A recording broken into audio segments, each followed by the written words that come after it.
Welcome back to the PokerStars Arena, hosting the Blowout Series. This is our first live stream of 2021, and we're kicking off the year in style with the final table of the $5,000 buy-in progressive knockout high roller. Hello everyone, happy new year. I am James Hartigan, alongside me, Joe Stapleton. Hello, my new year babies. Welcome to 2021. Indeed. Welcome indeed. The Blowout Series has been running for just over a week now. 81 events are in the books, and these are the headline facts and figures. As I say, 21 games in the books, attracting more than 885,000 total entries. Prize pool across the series so far in excess of $28 million, and first place prize money totaling more than $3.1 million. And talking of winners, some familiar names on the list of Blowout Series champions. Now, this is just a selection. The $109 8 max taken down by Robin Ulatalo, an EPT champion who made the final table of last year's WCOOP main event. Cover your hearts, it's Koplima. 50K for winning the 1K 6 max PKO. And of course, Lena 900 had to win a Blowout Series event. It was the 1K No-Lim Omaha 8 or better for just over 25 grand. Jans Arens always puts up good results whenever we have a major online series. Mike Sawat Watson continues to crush. Took down the Sunday warm-up special edition. And the reigning WCOOP main event champ, PT Fisherman 23, originally from the Portugal, now living in the Netherlands, more than 100 grand for winning that 8 max PKO. Well, Joe, I want to take a moment to celebrate the success of Lex Veldhuis in this series. He came close to a W in yesterday's 2K PKO, finishing second for more than 52K. Plus, he narrowly missed out on a seat at the final table of the 5K PKO. That's the event we're covering tonight. Lex eliminated in 12th, cashing for nearly 20K, a phenomenal start to the series for him. And the 9 players we will be watching this evening, the 9 players who have made the final table of this event, headlined by Elis Parsonen from Finland, who won the 25K Super High Roller in the first ever EPT Online Festival.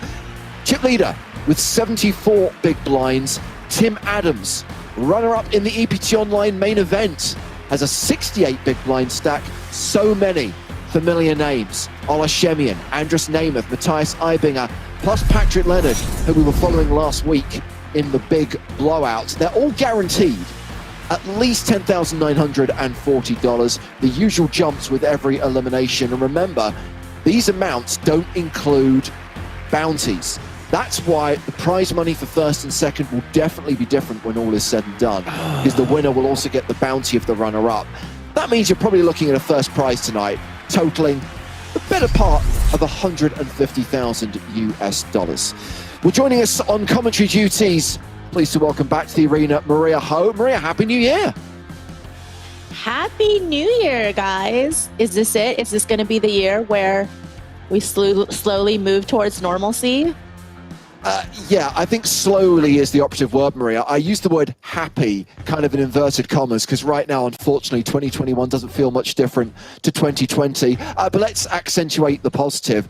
There are, as I speak, 8,000 players still in this week's big blowout. $5 million guarantee, but the prize pool in excess of $6.2 million this week. That's the event we're going to cover tomorrow when they play down from the final 24 to a winner. Tonight, they've got to get down from 8,000 to 24. Good luck with that, guys. We are going to be focused on an event that started with a smaller field, 148 total entries. That was 114 unique players and 34 re-entries. 17 places paid, now down to 9 because they played down to the final table last night. And we're picking up the action in level 22. Blinds, 17,500, 35,000, and they are now playing 30-minute blind levels. And here we go, money being thrown at Pro Beers. Tissues being thrown at Tim Adams. You might want to throw the tissues at Crazy Lissy with that big slick energy to kick things off. Indeed. Crazy Lissy playing from Russia, a WCOOP champion. I mean, is this what it's going to be like for the next? Some of those for later. I was going to say, for the next 5 hours, it's just going to be basically just throwable after throwable after throwable.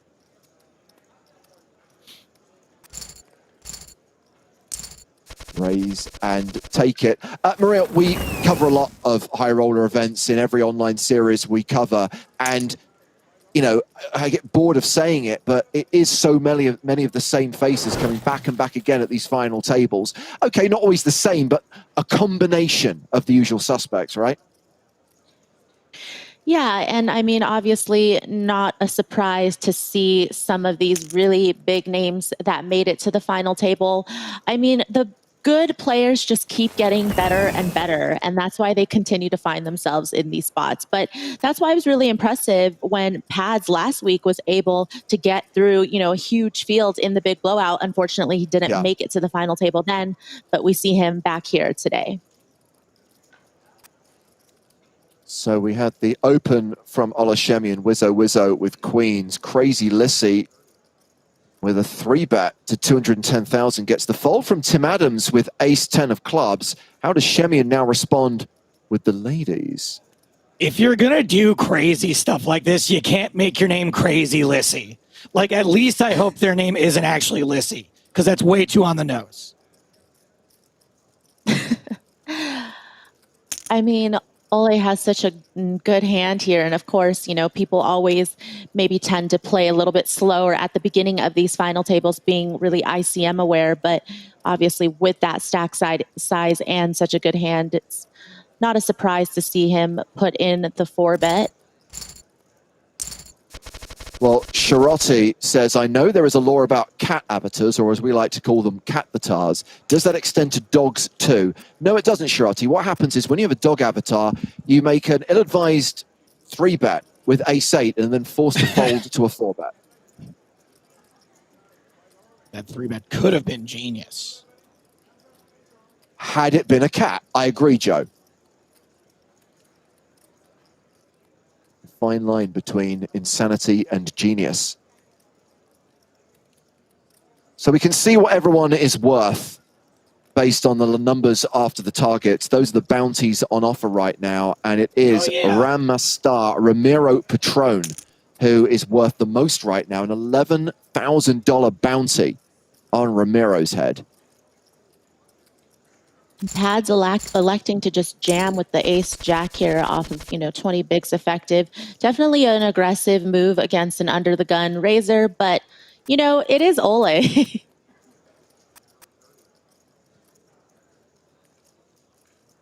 Well, round to the blinds, and Olashemian gets a walk there. Maria, is anyone as crazy as they used to be? I feel like everyone developed these reputations like a decade ago, 7, 8 years ago. This person's crazy, that person's crazy, and I think everybody's mellowed out.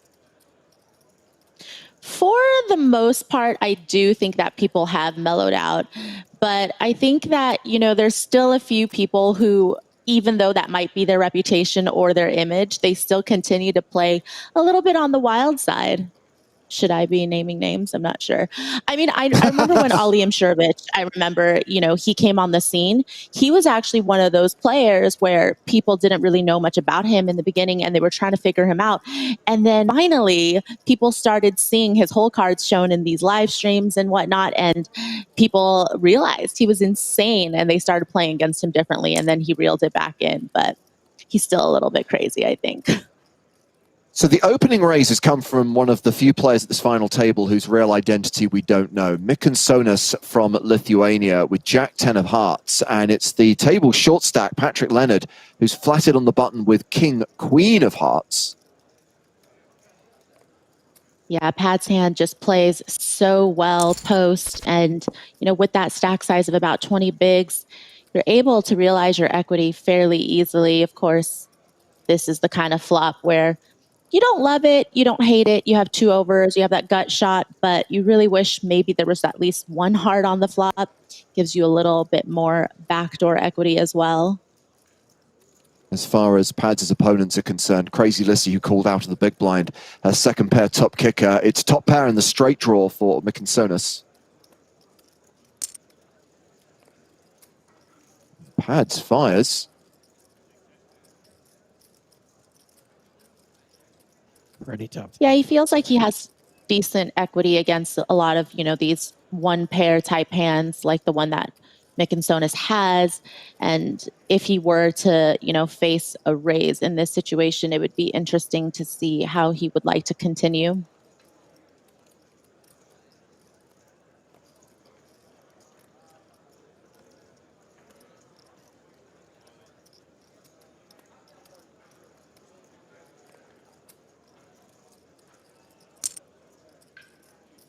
Call from Crazy Lissy.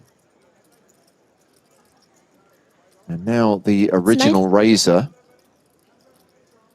Yeah, it's nice for Crazy Lissy to have that ace of clubs, obviously, with just that middle pair.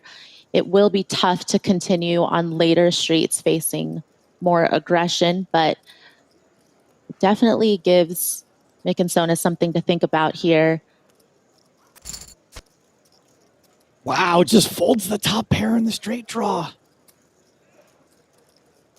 And interestingly, Crazy Lissy now picks up the club draw to go with a pair of nines.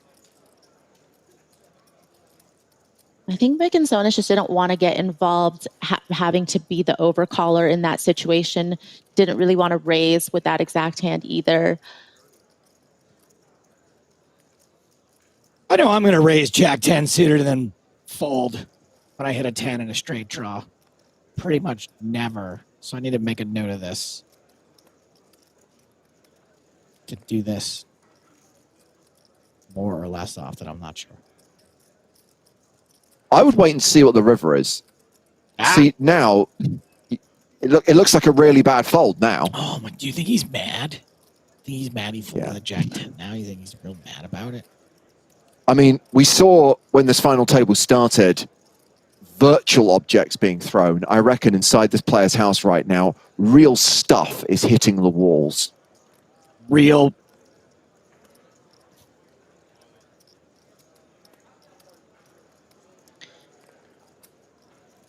Of course, the key thing to point out is that with the two players who left in the hand, Pads has now improved to top pair.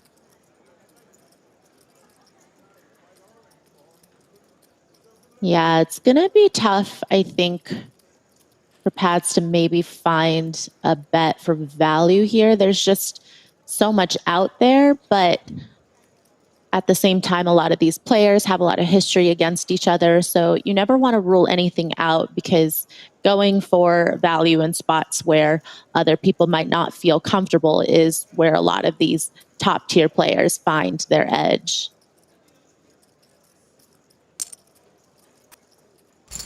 And goes for value, gets the fold, but Pads up over $1 million now. And it is I Am Best, Matthias Eibinger, who's the shortest stack now with just over 900K. Blinds up in 4 minutes' time.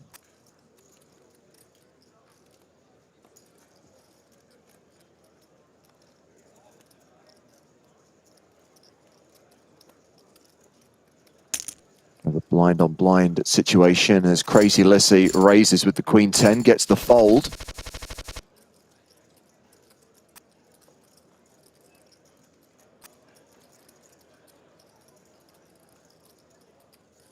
Tim Adams with pocket nines.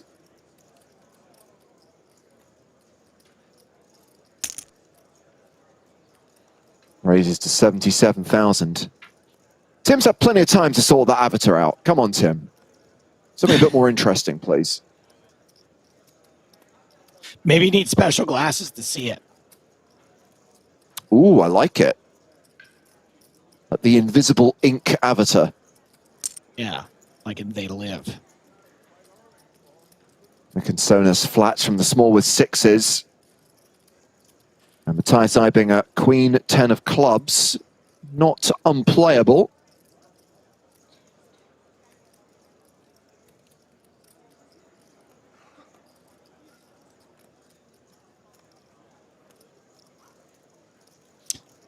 Come on, You just don't want to look too eager. There it is. Flop the hello. draw. I mean, why not? Alas, the Jack of Clubs has been folded, but still, plenty of outs for I Am Best, who we can see does have the most equity in this three-way pot. 9 still the best hand for now. Yeah, Timothy in a multi-way pot is going to check back just because you can't expect a lot of good things to happen there if you choose to bet the 9s. I think Mickensonas always has a decently strong range peeling from the small blind, and those do contain a lot of ace-X's. Okay, well, it is a crunchy card on the turn. 5 popcorns now for I Am Best, and Mickensonas decides to lead turn with 6s. Thanks for the chips. Eibinger calls. Tim Adams folds the 9s. 3 of diamonds on the river.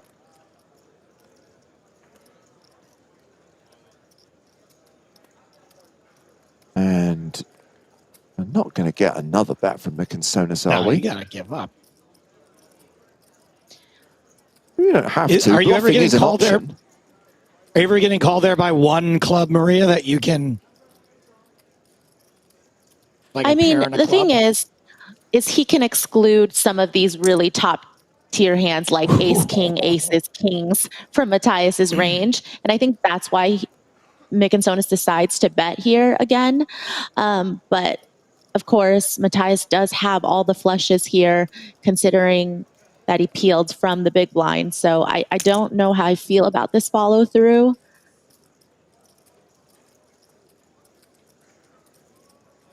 Probably better about it than you'd feel about a call, I would guess. Well, this is going to be a fold, and that is a not insignificant pot that goes to Matthias Eibinger, a player with more than $10 million in live earnings. And the last time we saw Matthias at the online felt was during EPT Online when he got heads up against Mikita Bodzikovsky for the 10K high roller title, and they decided to flip for the trophy and the title.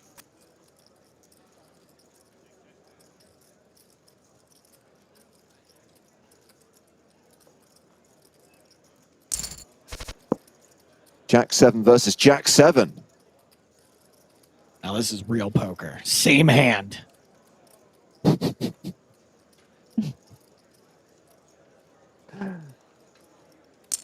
There's only 2 pure forms of poker. Getting dealt the same hand and cards up hold'em, and that's it. Anybody can win with the best hand. How do you do with the same hand? Or confirmation that we are now playing 30-minute blind levels for the rest of this final table, and we see our first appearance from the Rockets. Aces. And meanwhile, it is Andras Namath with pocket kings. This is going to be a shame for ProBears. Yeah, and Timothy, has a hand to get involved with as well, at least to a single raise. But Timothy decides to take the 3-bet option. Wow. Tim, if you've taken my advice, and between EPT Online and now, changed that green disc for a picture of a cat, this wouldn't be happening. He is a cat, you just can't see it. The invisible cat. Luckily for Timothy, he'll probably get out of this, fairly cheaply, considering the aces are probably going to put in another raise now, and then ProBears will have to shove with basically 33 bigs or so effective. Can't really get away from King's Pre there. No, that's the thing. Tim gets away from this relatively unscathed, but sadly, I think we're going to see Andras Namath put all of his chips in here and call all in, and a brutal caller during the first few minutes, the first orbit of this 5K PKO high roller final table. This is the worst thing that happened to beers since I quit drinking. And that will be an elimination. The KO of Andras Namath, a 2-time WCOOP winner, cashes out for $26,721.45. That's when you combine the money in the prize pool with what Andras has earned in bounties throughout this event.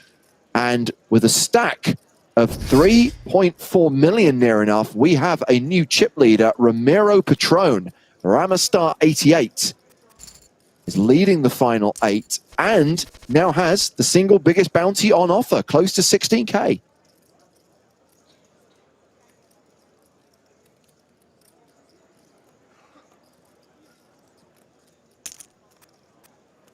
All in with ace queen here.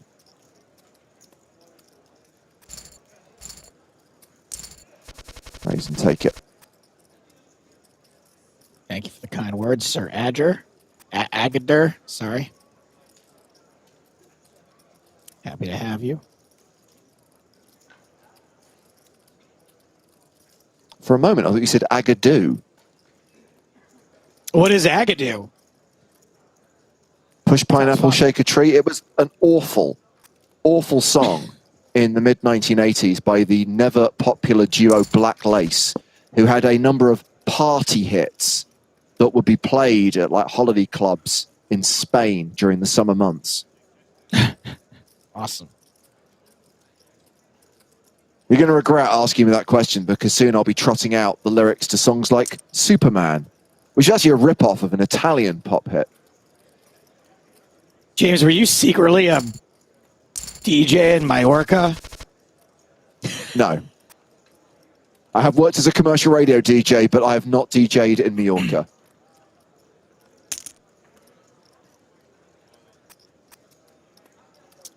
Because I've seen you spinning in the arena. Came out Straight retirement fire. especially for one last gig.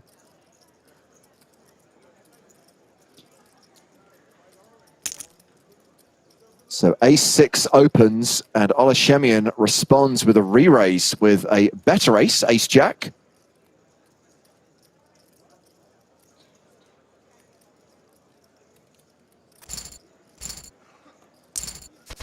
Nobody beats the whiz. Nope. And now we have king-8 for start of day chip leader, Elis Parsonen. Now, second on the leaderboard, starts the hand with nearly 2.4 million, king-8 of clubs. We can see that the current chip leader, Ramiro Patron, has ace-jack.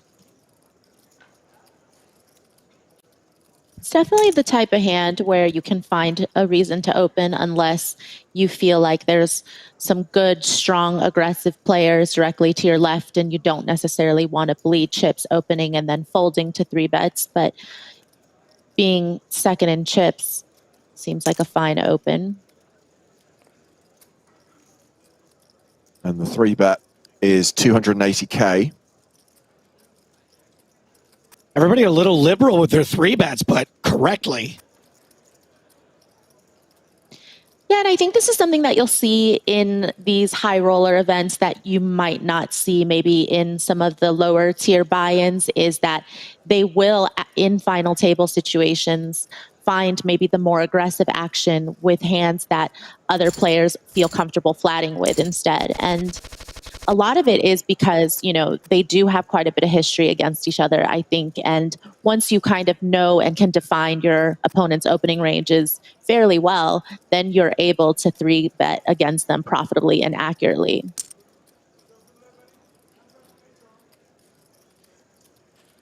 So Shemian decides to limp here with king 10 of hearts. Crazy Lissy with queen 9 of hearts.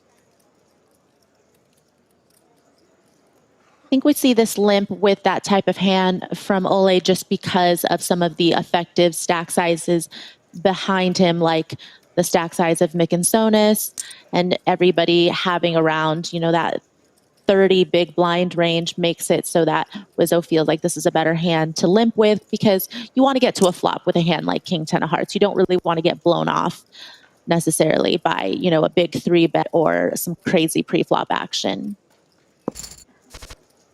So we're going full weight to the flop, which is ace 10-3 with just the 1 heart.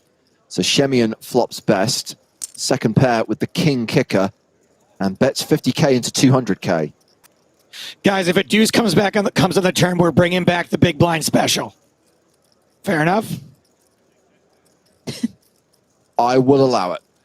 We're bringing it back. Whoa. We'll bring it back if there's a deuce on the turn. And please note that one has already been folded. It's a king on the turn. It's 2-pair for Shemian. So now, Joe, we see the opposite effect and actually a strong argument for folding a lot of these raggy hands in the blinds. And Shemian bets big. Stuffed Hummingbird says, thanks for getting Agadoo stuck in my head. I am so sorry. Joe, I had a great idea, by the way. I see you've got the little crown against your name. So you must be a Prime customer, right? So you have a free Prime Gaming sub that you can give away every month? Yeah, I'm primed. Fantastic. Who do you want me to prime? Well, here's my ploy, right? So Lex is streaming at the moment, okay, to a big audience. What we do is we go into the chat of Lex's stream. Actually, we don't need to go into the chat. Just go to Lex's stream. We sub, right? And then Lex is forced to kind of do a shout out like, oh, James Hartigan, Joe Stapleton, thus raising awareness of the fact that we are currently streaming. And maybe, just maybe, some of Lex's audience will come here and watch us instead, or at least check out what we're doing. It's an amazing idea, right? So you're saying you want me to burn $5 on stealing Lex's audience? No, because you're using your free Prime Gaming $5 subscription. So it's not really costing you anything. First of all, I think I already used that subscription on subscribing to Lex. Ah, so you already subscribed. It's only a month. So unless you've done it in the last 30 days, it will have run out. All right, hold on. Gift to a specific. And actually, Stapes is just watching Lex's stream right now with all the others. I was already watching it, yeah. Let me find someone in his chat.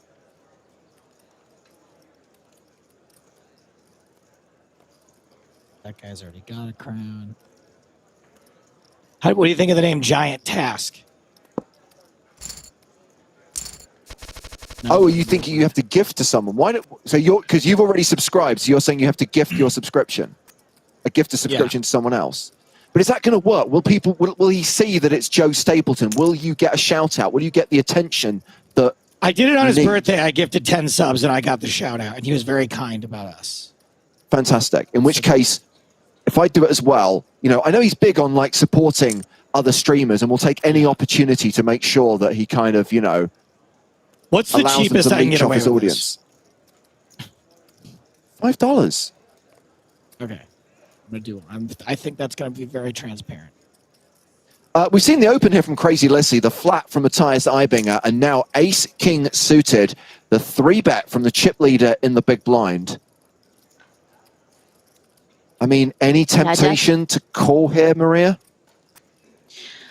I mean, I think that the raise size is just too big for you to really peel profitably. Those hands are so pretty, that Broadway suited, that Ace 5 suited, but the artisanal sourdough, but it's just not enough given their stack sizes, I think, to be able to continue, because you don't really want to lose out on all of these big blinds especially with the ICM. You want to try to maintain your stack.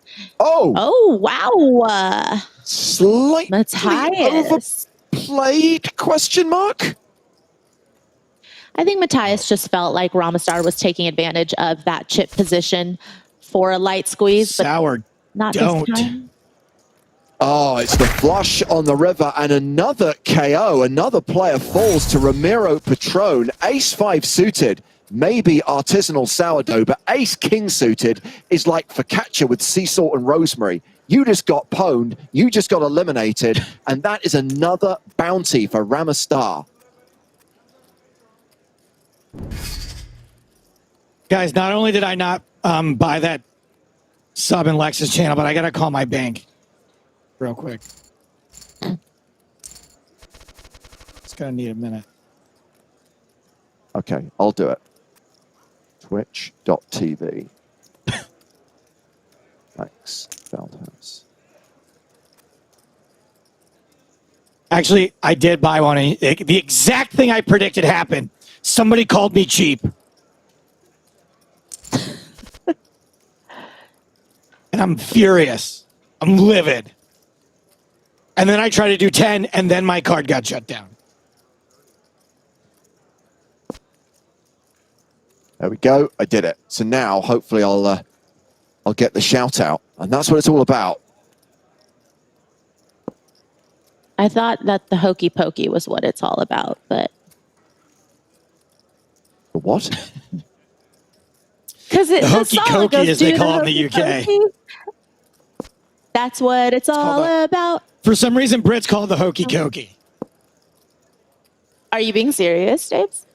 Yeah, I am being. It is. It's the hokey cokey. Oh, hokey cokey cokey. Not the hokey pokey. That sounds rude. That's not even the same song. If you've ever been That's to a just club not in the London, you melody know is they not love even- the hokey cokey.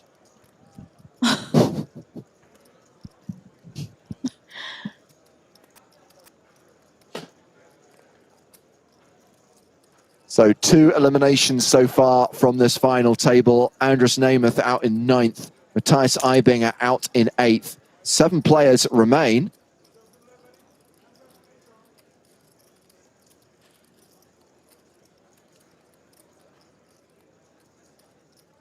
Timothy finding that button open with Jack 9, but Pads will be having none of it. I think Ace 10 is certainly good enough from the small blind to at least put in a 3-bet. Pads just elected to shove there, which I think is fine also.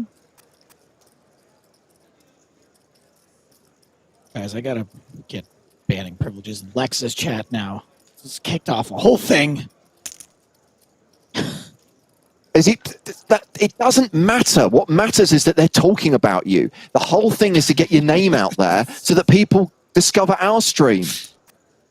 It doesn't matter why they're dressed as a tiger. Have they got my leg? Pads opens with King 9. The 3-bet from Wizzo Wizzo. Olashemian making it 315,000 with 10s. All right, I can't watch Lex anymore. Gets through.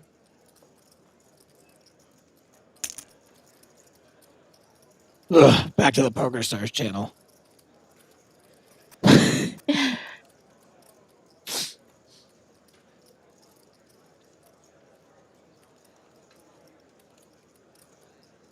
Now, if you are Megan Sonis in this spot and you feel like Ramastar is definitely opening at a pretty high frequency, which it seems like Ramastar has been, then this is a good shove here. You're probably not going to find a lot of better spots than this with that stack size. And you are the shortest stack, so ICM isn't so much of a factor for you as it is for the others. But beware of the light bounty calls.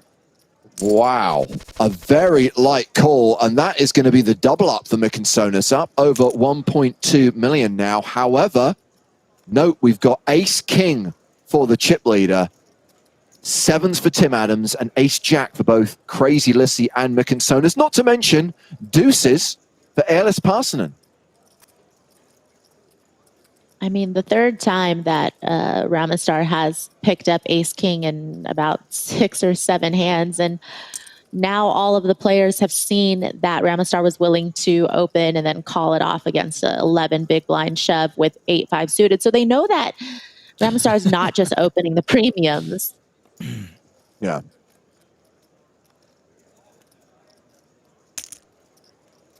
And there is the shove from Mick and Sonis. Well, that might just save Parsonen and Crazy Lissy, assuming that we get the reshove now from Ramastar, isolating and chasing that booty. King high flop. Later. Queen on the turn and a 10 on the river. That's a straight. That's Broadway for Mick and Sonis, who doubles up again. Wow. And just like that, Mick and Sonis has gone from the short stack to pretty much tied for the chip lead with Romero Patron. Oh my God. How ridiculous. Jerk. How ridiculous. I'm trying to remember who it was. I think it was Surikat asking if Olashemian got to this final table without taking a single bounty. No, has actually got 1 bounty. Shemian's taken out 1 player on his journey to this final table. In fact, most of them have knocked out numerous players, as you'd expect, with Ramistar's already earned 36.5 grand in bounties and is worth better part of 20K himself.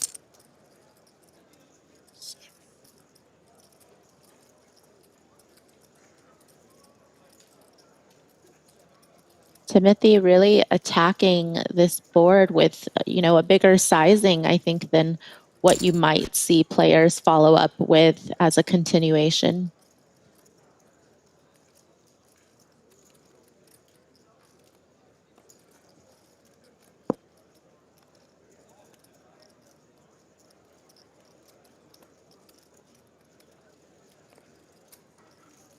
I think when your opponent is able to call kind of a bigger sizing on the flop, it definitely defines their range a lot more for Timothy, because they're probably not as likely to continue with some of those gut shots. But Timothy not giving up on this pot so easily, just now really targeting, this middle pair, bottom pair type hands. Sure, Tim. Kick a guy while he's down.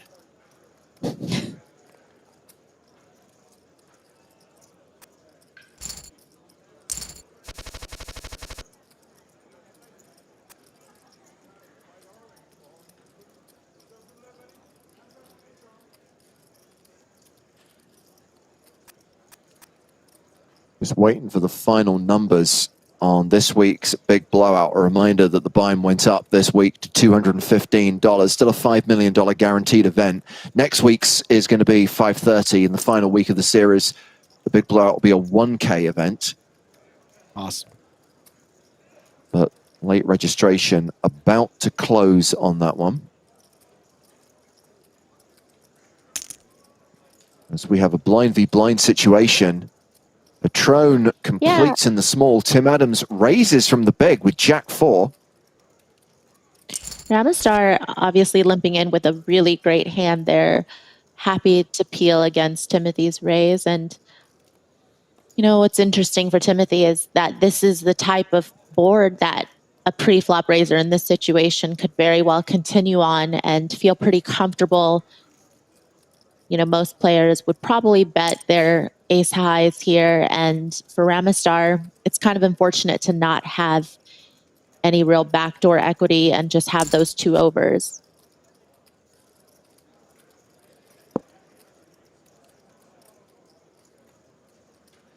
Well, King Jack high, still the best hand and a 68% favorite. Yeah, Timothy picking up some more equity, though, on the turn with that club draw with the gut shot. So gonna check and try to realize the equity.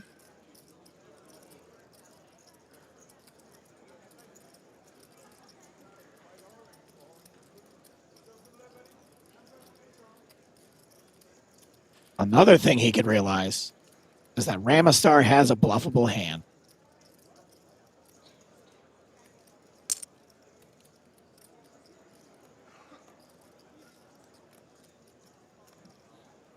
I think that this board, the way that it's run out, definitely favors Ramistar's range a little bit more than Timothy's, just because, if you think about the hands that Ramistar is going to limp and then call a raise with, definitely a lot of these middling, suited, connected type hands.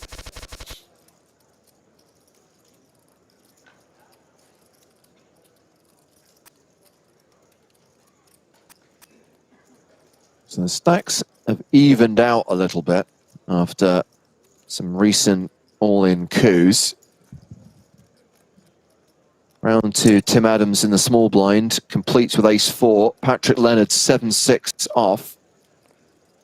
Coops. I think you're trying to say coops, right, James? No, coup. Small in coops. C-O-U-P. Yes, a coup. Yeah, it's like, when you win, so you're in like a little sports car celebrating. Coupe. That has an E on the end, doesn't it? The E is silent. Coupe. Anywho, we have got a belly buster for Mr. Leonard. Now a pair of sixes.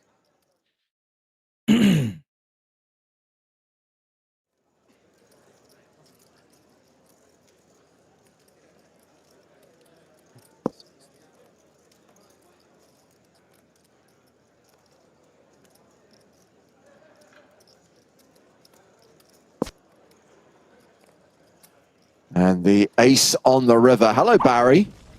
Get him.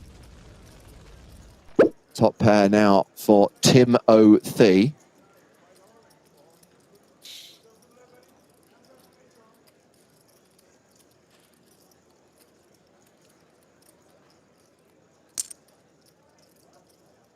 Timothy decides to go for a bigger sizing for value here. And, you know, for pads, this is tough because obviously you block 8-7, you block the nuts, you have a pair. It went check on the turn. And for Timothy to bet this size, they've got to have, you know, either a bluff or pretty strong value. So I think it kind of polarizes Timothy's range and really gives pads something to think about. Tim back up over 2 million. Now it's Queen 9 under the gun for Crazy Lissy. Ace Jack for Mikansonis.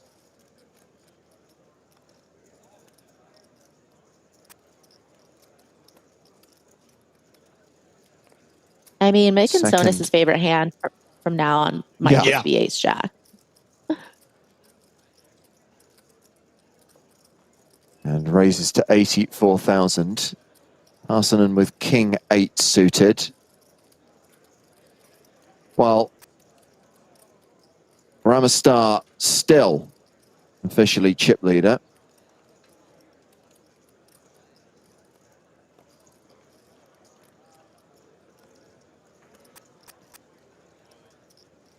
We're going to get involved with Ace 8. So it's round to Olashemian, who has King Deuce in the big blind. When you have Ace 8 there, you know how willingly your opponents are willing to get it in with worse hands. So I think trying to bluff them off something slightly better is probably not wise. Yeah, it definitely changes the tone a little bit because for a while it looked like Ramastar was really starting to get a foothold on the competition with the chip lead and opening a ton. And then you see Mikansonis kind of over adjust to that a little bit with that 30 big blind shove with Ace Jack. And I think at least for Ramastar, you kind of are on notice, you know? Yeah.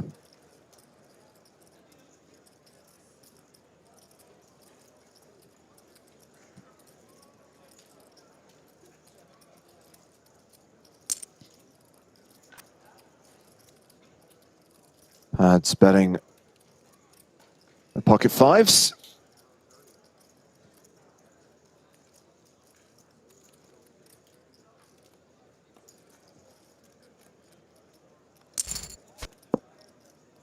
And now it's the flush on the turn for Crazy Lissy.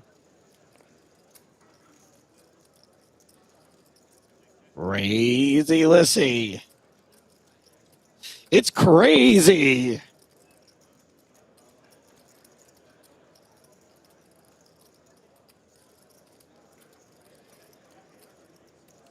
So it looks like registration has closed now in the big blowout event. Total field, and this is unique players plus re-entries, 31,855. Prize pool of $6,371,000. So exceeding the guarantee, unlike last week. Huge prize pool and a first prize of more than $632,000 as we see the chip leader and our high roller raise and take it with the pocket rockets. But bear in mind, 10 minutes since they had aces. We saw such a huge number of players late reg this thing that the starting field on day 2 is still 8,648 players, and they're playing down to 24 tonight.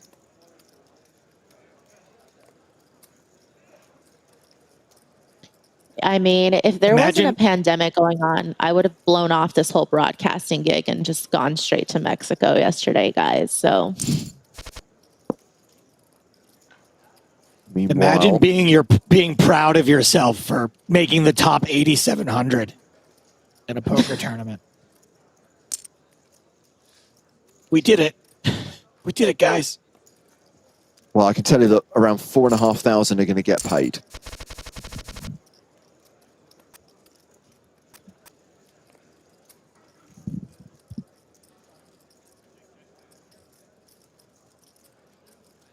Maria, I'm drinking both of your mom's drinks right now. Love it. She loves to see it. She needs what happened? She needs like a personalized thank you note written in Chinese though. That's what she's looking for. I did send her a handwritten thank you note. It just was in English.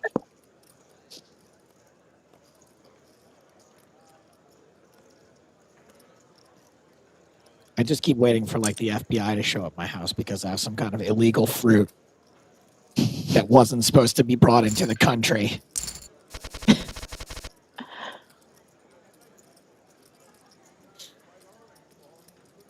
Patrick Leonard first to act here with Jack 10 of diamonds.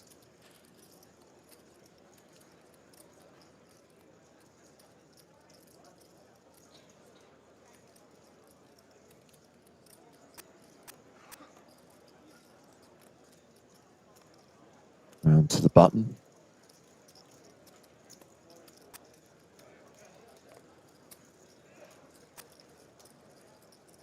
And now Tim Adams, who folds the big blind. Okay, well, this might generate a bit more action. We've got ace-jack on the button for Patron and jacks in the big blind for Leonard.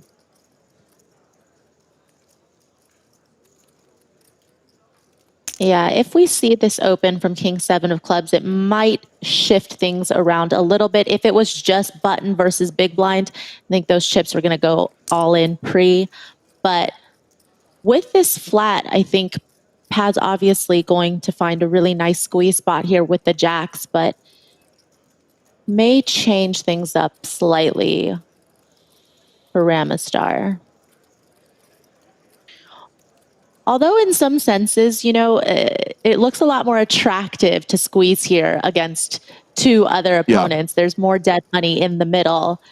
So Ramistar still might end up finding the call, but it is almost 30 big blinds.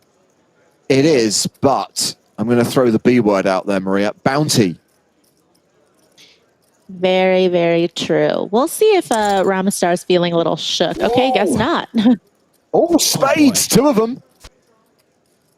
But safe turn and river for Patrick Leonard, who gets the double up to 2.5 million and has jacks again. And crucial detail, Ramistar loses the chip lead.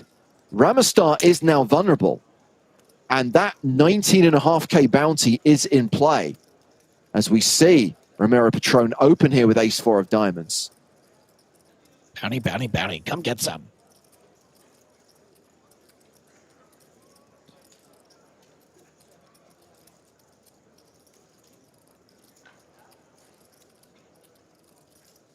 Bounty better than 7th place prize money. Re-raise from Patrick Leonard. Chemian in the big with ace-3.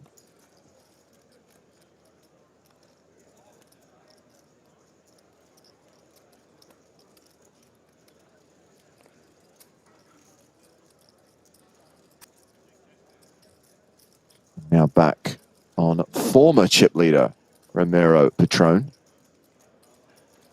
Now the shortest stack at this 7-handed final table. Blinds up 25,000, 50,000.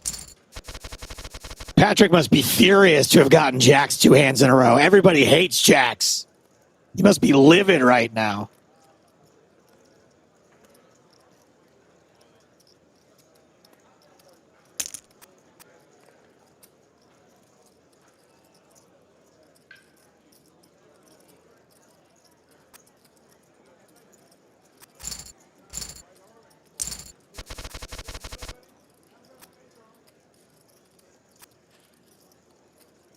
Not much here to get excited about. Chemian on the button with the sailboats, pocket 4s.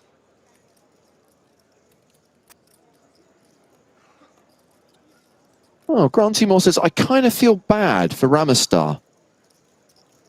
You know, I think a couple of times, probably less against... Oh, no, I mean, that was a big call against Patrick Leonard. But I guess also, Maria, one of the calls against Mikansonis, I think it was with a weak ace. It's kind of like sometimes chasing bounties can be your undoing, and you can go from big stack to short stack in a very short space of time. Yeah, I mean, and you can't blame them for wanting to chase those bounties. I mean, No. people love PKOs these days because of that bounty factor, but exactly, you might not end up coming out on the other end of it with the chip lead still.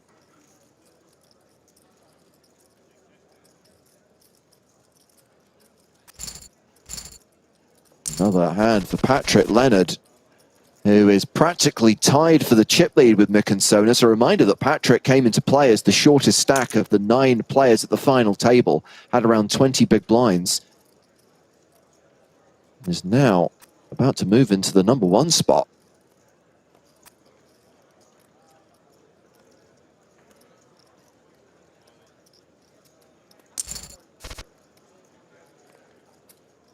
Well, this would be a great hand to have pocket jacks. Yes, I agree. 5 of a kind beats a raw flush, right? Yep.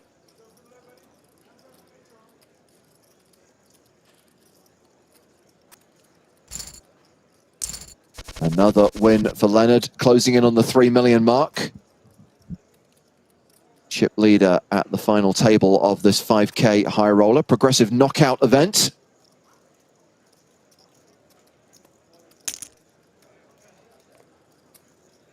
And Mykonos opens with Queen Jack.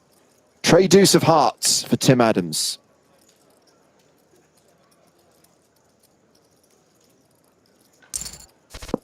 Give us a flop. Ooh, okay. So we have a flush draw versus a belly buster. The old gut buster.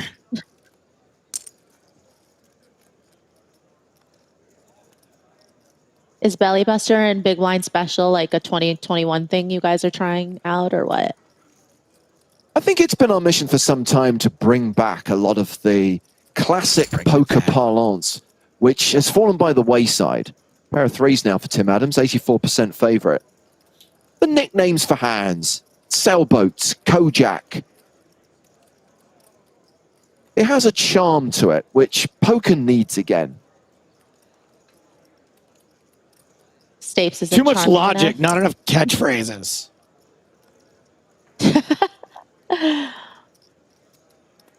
And the good type of catchphrases, not the ones where you have to work out what Mr. Chips is doing from a 8-bit graphic. I mean, like fun, exciting catchphrases that make poker seem rad. Like instead of like, oh, I'm not getting the right odds, it's more like, don't get hot, get in the pot. More flaming Barrys as we see an inconsequential ace on the river.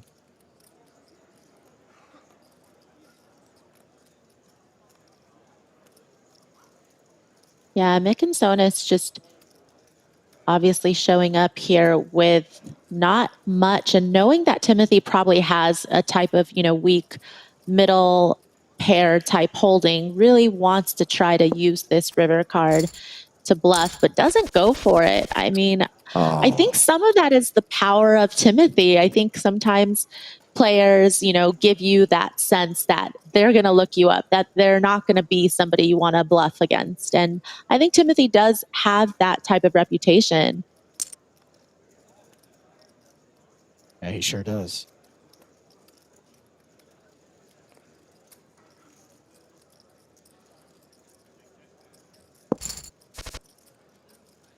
And Tim Adams goes to the flop against Patrick Leonard. Pair of kings, top pair for Tim.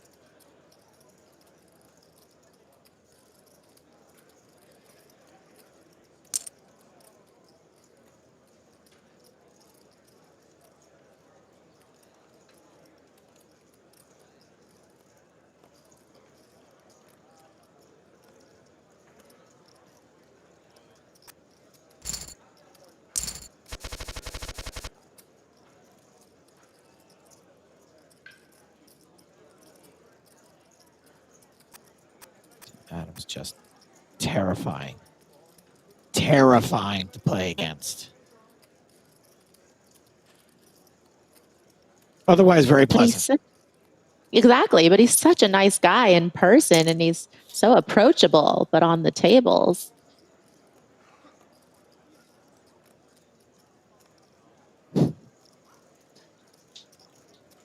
Colin Capone says, Tim is the guy who has a sauna, right? Well remembered, Colin. But as Tim will argue, and accurately, every home in Finland has a sauna. It's nothing special.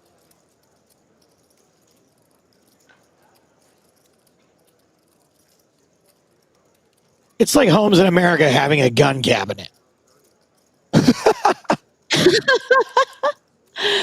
Oh, sad but true.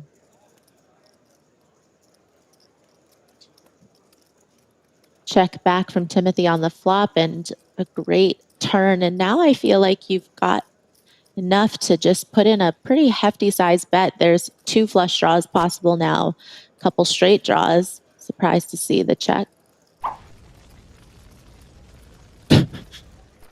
Not an inconsequential Barry, because that has seen Timothy Adams' hand improve from being best to being even better.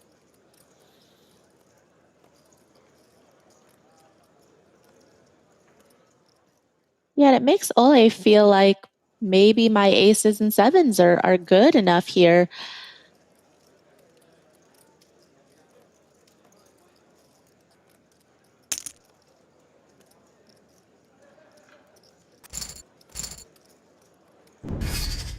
So Tim Adams takes the chip lead on the last hand of that level. 3.1 million for Tim O.Th. with 7 players remaining in this $5,000 buy-in progressive knockout event. Tim Adams, a player we know very well from both the online scene and from recent live events as well. And of course, when we had EPT online towards the tail end of 2020, Tim was the runner-up in the main event. Online winnings of 3.3 million, live earnings of 24.3 million. That second place finish in EPT Online, by the way, is single biggest online score ever. More than $728,000. And Joe, I referenced already that straight after EPT Online, after Tim had that second place finish in that event, we had him on the podcast. And I would never say for 1 second that I wasn't looking forward to it. And I never thought for 1 second it wouldn't be a good interview. But actually, it was a lot more fun. And Tim was a lot more open than I thought he was going to be. Yeah, absolutely. I really respected and appreciated the fact that he was like, no, I did want to win. I did really want to be an EPT champion. And I'm kind of bummed out that I'm not. It's not often folks will admit to that. Yeah, indeed. And the fact that, you know, the time difference, the time zone he's in had taken its toll on him, and just not being able to sleep after that nagging near miss that night. When I look at Tim's results, Maria, and I think about our live events, I think about his results on the actual non-virtual felt. Sometimes you get 2 contingents, right? You get the high rollers and you get the main event players. And we'll always see those players go deep in those high roller events and populate those small people fields, but not often do we see them go deep in the bigger fields, in the kind of lower buy-in main events.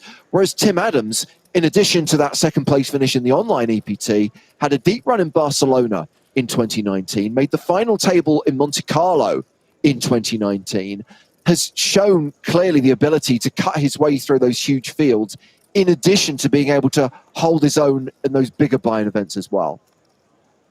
Yeah, I think Timothy's just one of those players that clearly he's studied a lot. He understands game theory very well, but he is willing to deviate from that against the fields and against the players that he is up against. So obviously in these high rollers, he will be playing a certain type of way, but he's also willing to adapt and adjust for these bigger main event fields. And I think that's what makes him so hard to play against. And as far as the field in this event is concerned, Maria, this 7-handed final table now, we referenced Tim taking the chip lead there, but you do get the sense that that could change any time. We are seeing no one dominate this thing. The chip lead is not that big. It's kind of fluctuating amongst all the players. We've seen the player who is bottom of the leaderboard go to number 1 and vice versa. A lot of movement, big swings, not just because it's no limit hold'em, but because it's a PKO. Yeah, and also because there's so many great players left that they're not going to let any one player run over the entire table. So sometimes somebody with the chip lead can continue to dominate, but when you're up against tough players, they know when to stop that relentless aggression.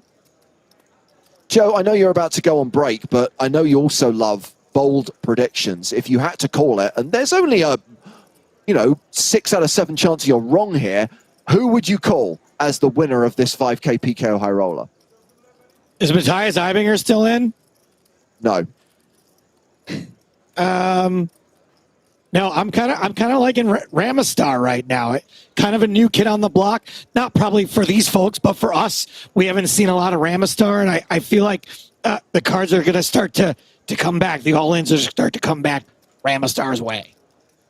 Okay, there you go. Mr. Stapleton's a bold prediction, and he takes a hiatus from the booth, and we return to the action, and these are the chip counts of the remaining 7. And while Ramistar may be the shortest stack right now, by no means a short stack with 27 big blinds.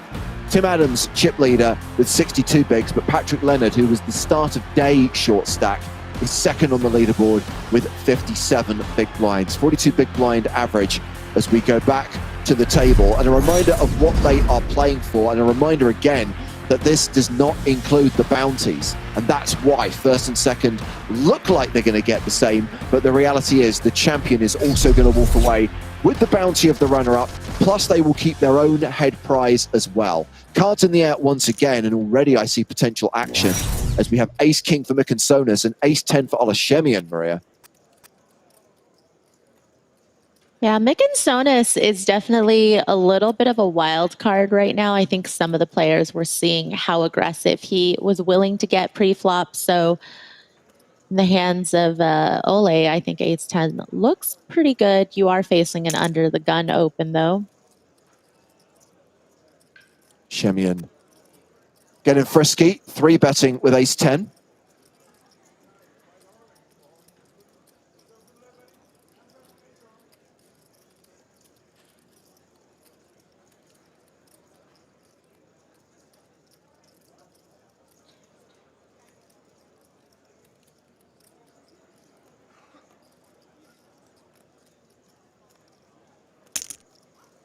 And there is the re-raise, just a click back. And Shemian forced to fold.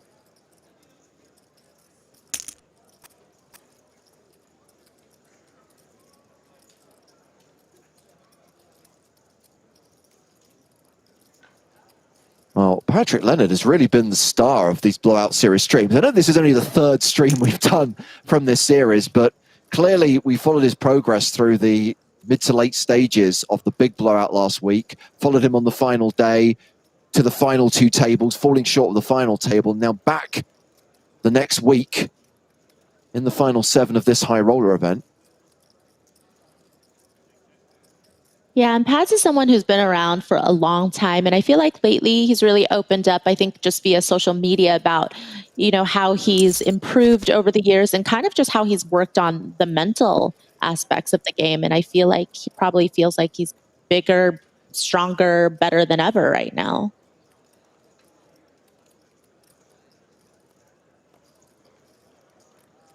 Well, ace high, still the best hand on a 9-9 deuce flop.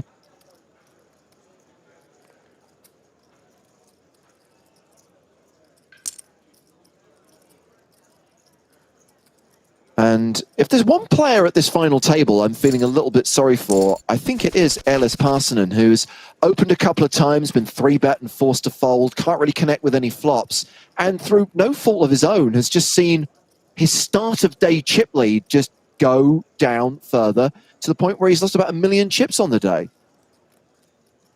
Yeah, I haven't seen him do anything non-standard. I think, you just found yourself in a couple tough spots, like you said, where you got 3-bet and you lost a couple big blinds here and a couple big blinds there. And of course, when you get dealt really playable hands like that King Jack suited and you don't connect, it's really hard to play against, especially when your opponent is pads. And you just referred to a player working on their mental game, Maria, and that's exactly the type of situation that can really take you off your game, where you just feel, I'm not putting a foot wrong, I just can't find a spot, card distribution is not working in my favor, I was the chip leader, now I'm one of the shortest stacks, and I'm not saying for 1 second that any player at this final table is going to suffer for that, but so many of us do get flustered in that situation, and then you try and force it, you try and make something happen, and you end up punting. Yeah, I mean, I think we've all fallen prey to that at some point, and some more often than others. But I feel like for this group of players right here, I think they know and they've been in the game long enough to realize that that's a really easy leak to fix, and it's all on you in that moment. Nine deuce in the small blind completes ace king for Ramastar in the big. Raise, and again a situation where it's like, I can't even see a cheap flop from the small blind. Ellis Parson, and we mentioned at the start of the day, this is the player who we saw win the 25k super high roller during EPT online. That was worth more than $500,000. Has had some decent live results as well. Deep run in a couple of side events in EPT Barcelona over the years.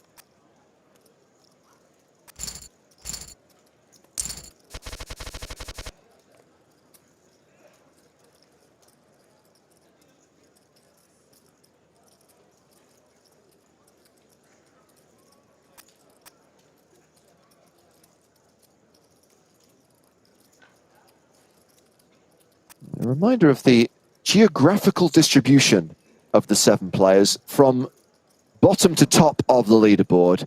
Ellis Parsonen playing from Finland. Ramastar, that player being Ramiro Petrone, is in Uruguay. Crazy Lissy is Russian. Wizzo Olashemian playing from Austria. Mikitsonis, Lithuanian. Tim Adams in Canada, or from Canada rather, and Patrick Leonard from the United Kingdom.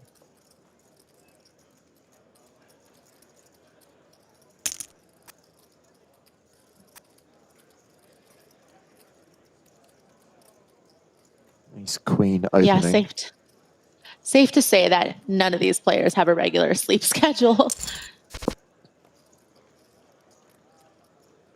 And ace high still ahead.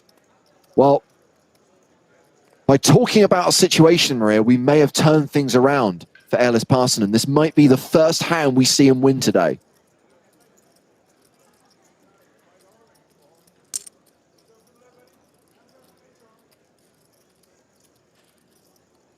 Wizzo with... Forced to fold, and there we go. See? You manifested it. I mean, it's a small pot, but hey, you'll take it when you've got that size stack. Yeah, I mean, I have had tournaments where I didn't win any pot. I was just praying for somebody to just fold their big blind when I opened at that point, you know, so any pot will do. Do you have days like that where you just can't find a hand, or you just can't win a hand? We're like, why do I play this game? Why do I do this? Why do I put myself through this? Yeah, and it's definitely way more frustrating when you're at the final table. If it was like a day one and you haven't wasted any of your time, you're barely emotionally invested, you're 30 minutes in and you're just like, okay, well, forget about this. I'm going to punt, go do something else in my day. But when you're at the final and this happens, it's got to be exponentially more frustrating. Yeah. Ace Queen opening. Blinds currently 25.50, going up in just over 15 minutes time. Tim Adams with pocket sevens. Flats.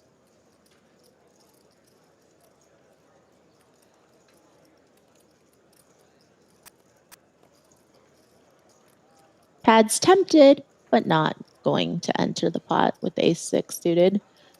But I feel like I can feel, yeah, I mean, that's very tempting.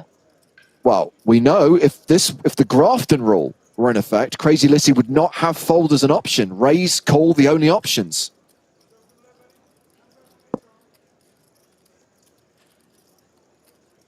And has the open-ended straight draw on a 3-heart board. Sevens, still the best hand for now.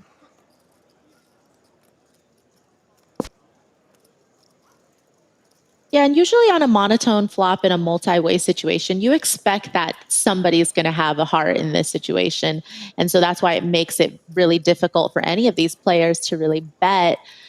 But it's kind of the situation where somebody could have just bet that flop and probably have had a decent chance of taking it down just because of the texture.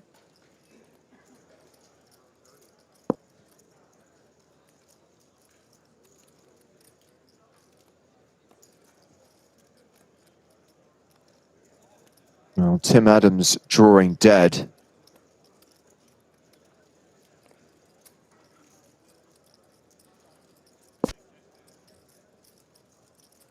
Three diamonds on the river. So pair of tens, the best hand. Yeah, Come on, crazy Lissy, do something crazy. Yeah, it's nice to have showdown value in this situation, and it's just not one where you could really go for value, but you'd be really happy to see it go checked around again.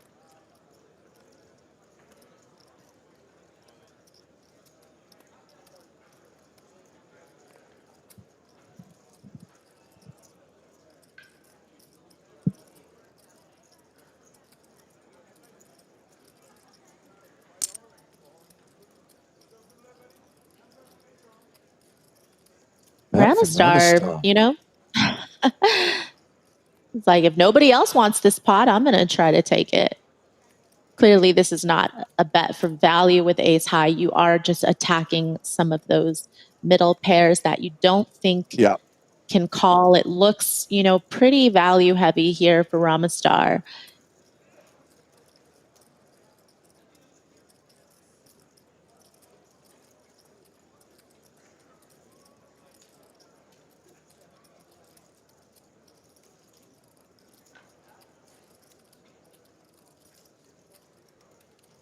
You definitely have to be thinking as Crazy Lissy, you know, would Ramastar have flopped a flush perhaps and played it like this, you know, check flop, check turn? I mean, what type of flushes wouldn't want to have protected against, you know, a dry, higher flush draw? And, you know, some of these two pair hands probably would have bet on the turn as well. So not too sure what they're able to put Ramastar on having played the hand this way. 30 seconds left to make a decision. Makes the call. Decent call, and Crazy Lissy now up over 2 million. Ramastar drops down to 1 million. Now has ace jack, while Tim Adams has queens. Opens to 100K. Are we going to get a re-raise from Tim OT?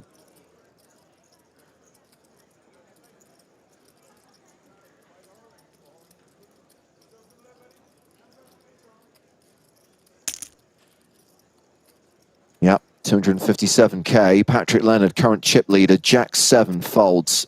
Back around to the original raiser. And wouldn't Timothy love a chance at that big bounty on Ramastar's head? Just hoping that Ramastar is going to make a misstep here.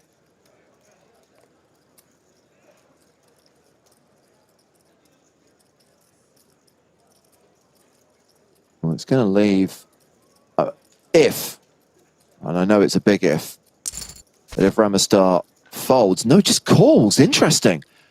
Figured that was either going to be an all-in or fold situation, Maria. I didn't expect this option. Yeah, I think the reason why Ramastar did decide to peel was because Timothy's 3-bet was on the smaller side. Timothy adjusting for Ramastar's effective stack size, going for more of a 2.5x re-raise versus a 3x re-raise there. But Ramastar, I think, maybe just a little bit frustrated, maybe not wanting to give up so easily, even though I don't feel like Timothy should have a ton of light 3-bets there in that situation. So Ramastar in a situation where he's flopped the gut shot. Timothy with 2 blockers to that straight.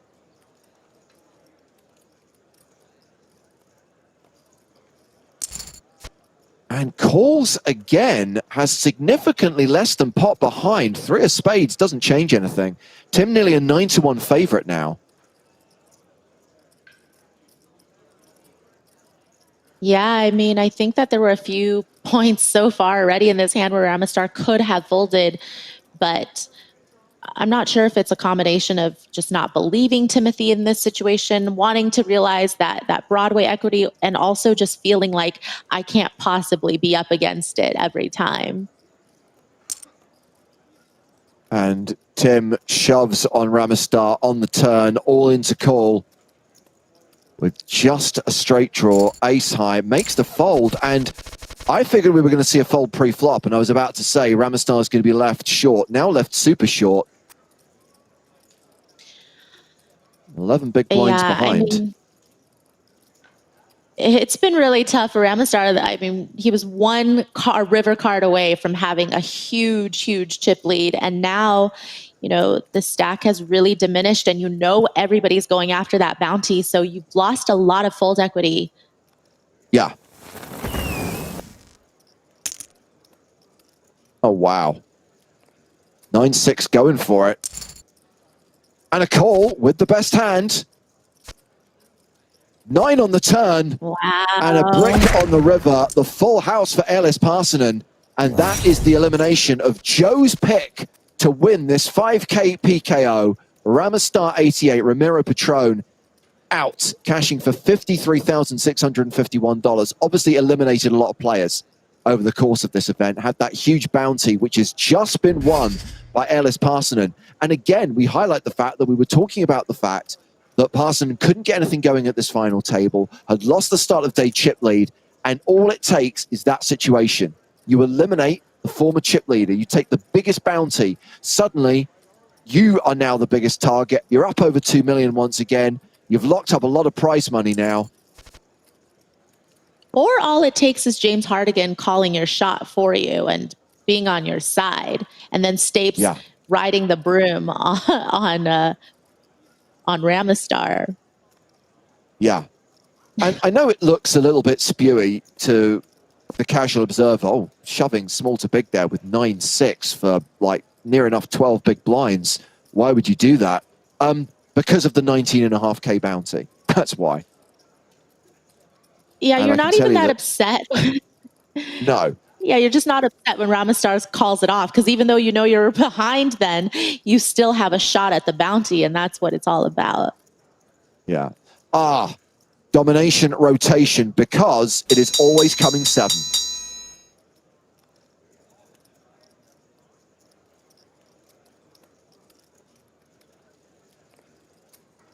We've said it time and time again in covering these events, how every perceived poor play can be explained by the bounty.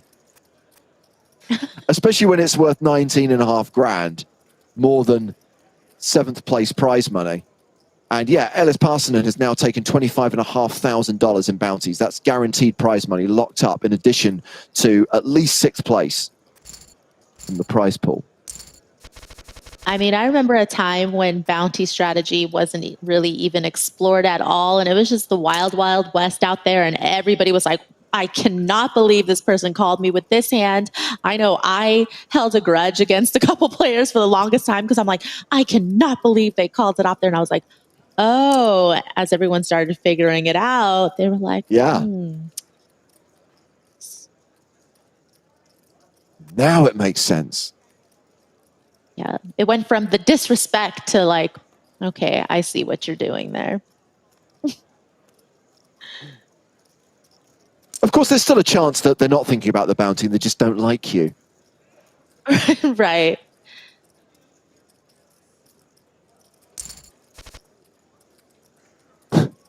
Money being thrown at Tim Adams, who's flopped top set. Blessed. Top pair for Crazy Lissy.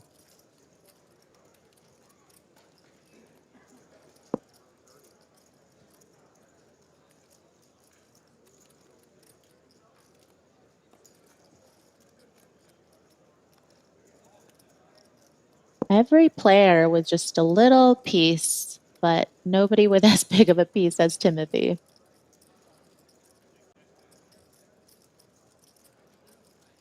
Shemmy and straight draw also a factor. Parson and straight draw live as well.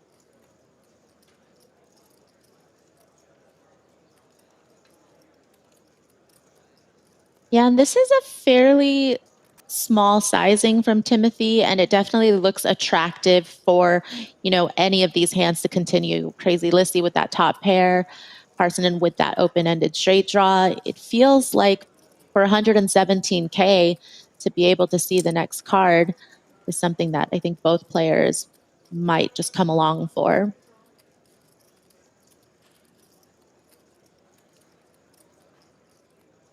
Crazy Lissy has called. Chemin got out of the way. Parsonen comes along for the ride, and now Tim Adams becomes better than an 83% favorite. Crazy Lissy drawing dead. Yeah, now up against two players, I think we'll see a little bit of a bigger sizing from Timothy.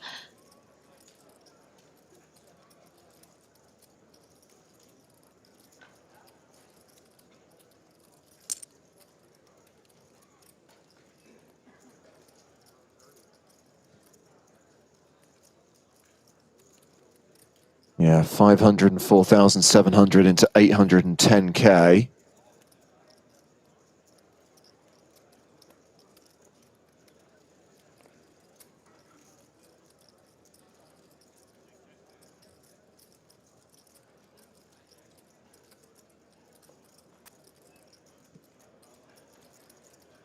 Okay, so Crazy Lissy folds a pair of tens. What is Parsonen going to do with the open-ended straight draw? I think against this sizing, and maybe just because if a spade were to come off that completes your straight, it still wouldn't really make you feel amazing about having that straight. I think a fold is the correct play there. Yeah.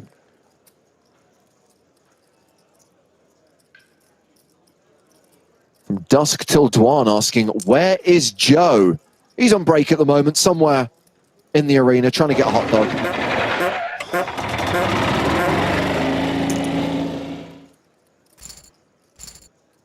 That is a win for Mikansonis. Two players with ace queen here, Tim Adams and Crazy Lissy.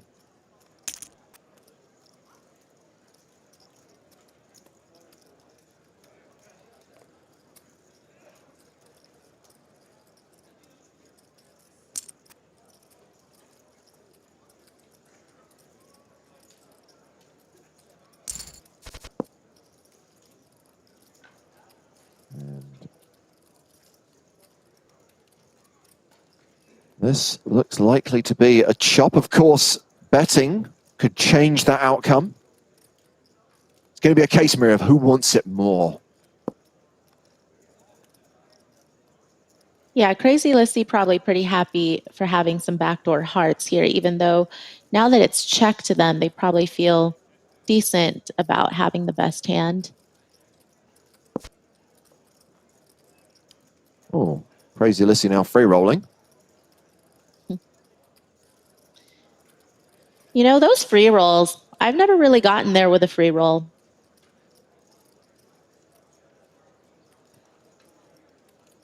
I've forgotten that Jack-9 was in the hand as well.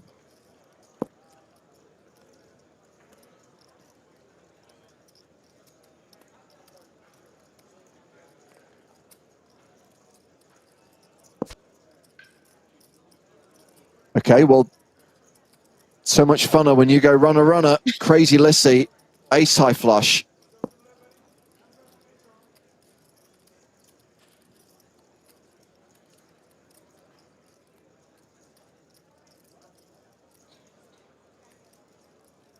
Jack-9, all in.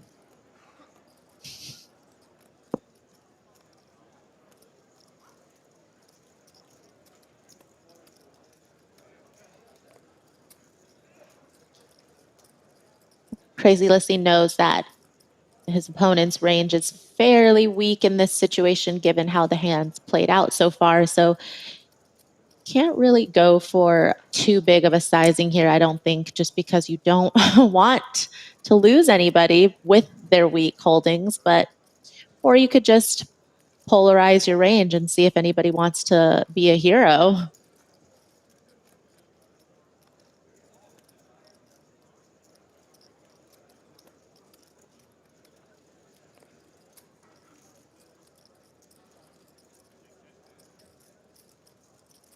I mean, we've seen Timothy make some hero calls and be correct, but Yes. decides not to do it in that situation. Lets this one go. Still has the chip lead, close to 3.8 million. Pad second on the leaderboard right now. Shortest stack with 6 players remaining is Olashemi and Wizzo with 1.3 million. Blinds went up a couple of hands ago to 30,000, 60,000. So Shemian hovering around the 20 big blind mark.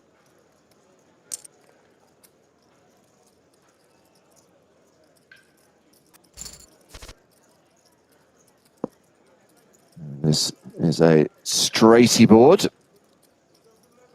Geddes passing him with top pair.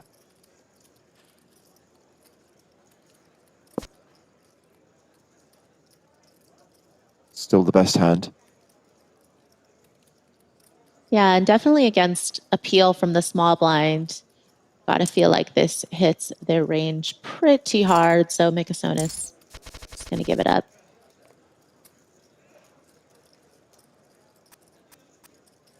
Deuces are sometimes victorious.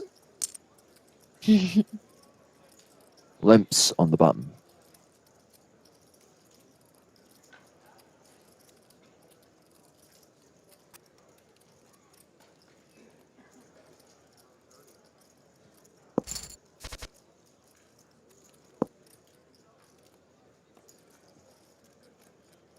Wow, we've got a post-flop coin flip now. The mighty 6-4 of diamonds against deuces. This is where it all goes in. Yeah, pads, you know, with a little bit of equity with that gut shot. Belly buster, I should say.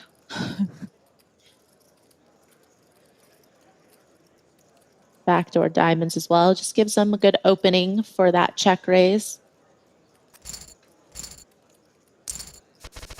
Yeah. Patrick Leonard will take that one. King, queen for Tim Adams on the button.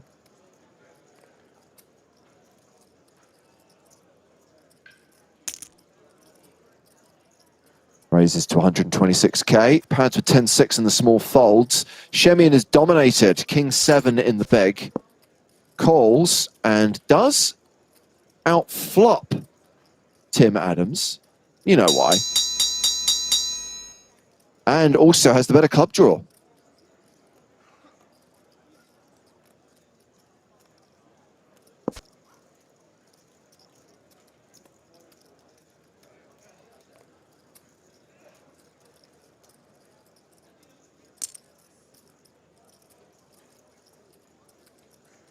Shemian leads turn on 9-8 to 3-2-7. Yeah, going for that value, and it's nice to know that you've got the second best club for backup.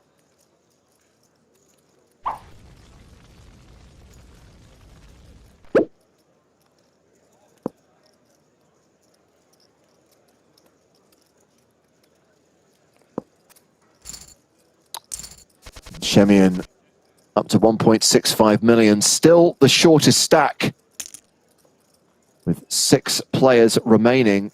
Mikasonis opening here with ace-8 of diamonds. We have got jacks in the big blind for Crazy Lissy.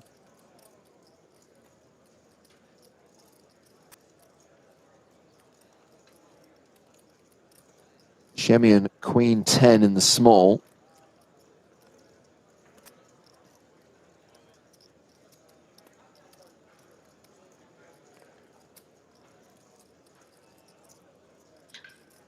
And you know, as Crazy Lissy, you know that Mikasonis hasn't really been getting super out of line with their opens from early position. And of course, also considering ICM, you don't necessarily want to go too crazy with jacks pre. Well, this is interesting. Having flatted with the jacks, Maria, Crazy Lissy flops top set, and Mikasonis betting into him.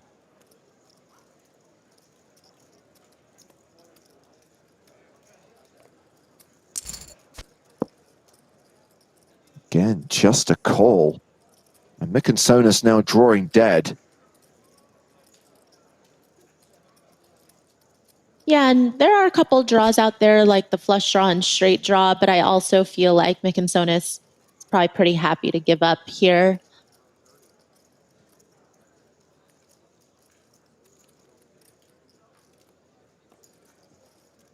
What do you do if you're Crazy Lissy out of position? Are you value betting this, or are you hoping to induce one last bluff, one last bet from your opponent? I think you have to lead because there are some busted draws out there. You can definitely represent those as well.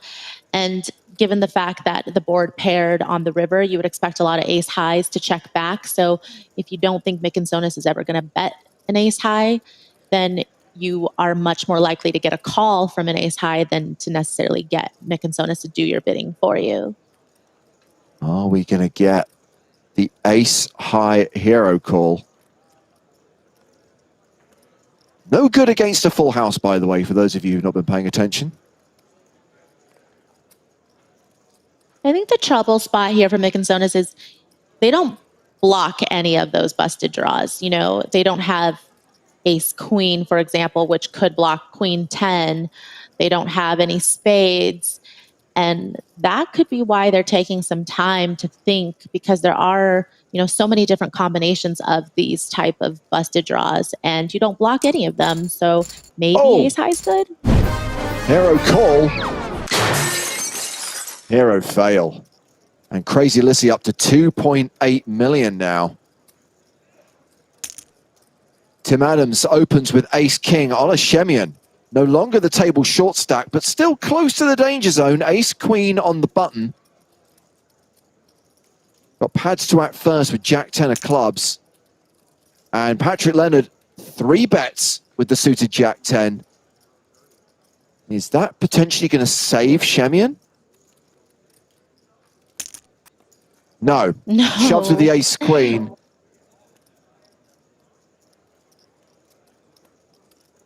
And I expect we'll get the reshove from Tim Adams, the fold from Patrick Leonard, and it will be Domination Nation with Olashemian at risk.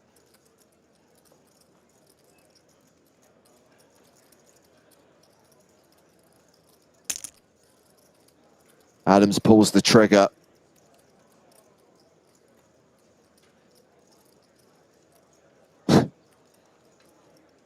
Show me the money. Wipe your eyes, mate. Press the fold button. Let's get on with it. And Shemian needs to get lucky. Queen on the river needed. Doesn't hit. Wizzo is a goner.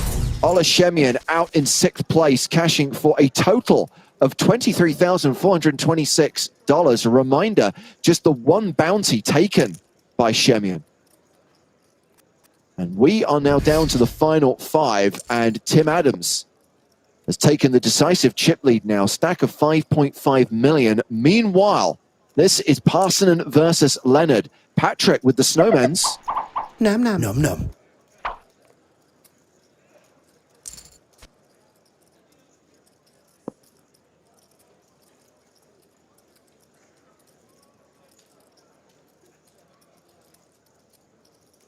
Flush draw for airless Parsonen.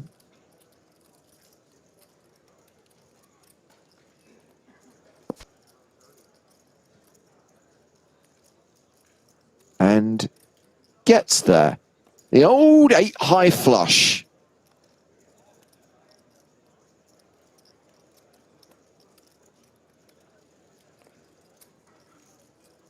I mean, honestly, ever since you said, you know, that things could just turn around for Parsonen, it really has. I mean,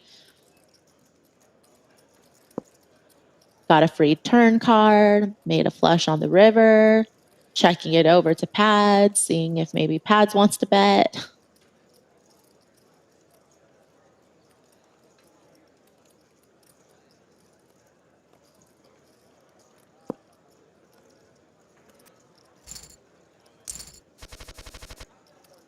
So, Son of a Perch and Zeddy both asking, what is the story behind snowmen saying num num? You know the answer to this one, right, Maria? No, I don't. I've been meaning to ask myself, so thank you for asking. Okay, it involves someone who I know you've played poker against, Sarah Shafak, former Miss Finland, Shark Cage contestant. And it's a combination of two of her adorable expressions. When she would put chips into the pot, when she would raise, she'd often go num num. And when we interviewed Sarah during the EPT Malta live stream and asked her what's her favorite starting hand, she said pocket eight, the snowmen's, pluralizing snowman. So snowmen's, num num. It's in honor of Sarah Shafak, Miss Finland, who still to this day has one of the highest rated poker hands on YouTube in terms of views. The phenomenal bluff, first or second hand of her shark cage heat against Ronnie Barder, who she put into the cage. Yeah, I mean, I've watched that clip several times myself, so. We've got two pair here for Tim Adams.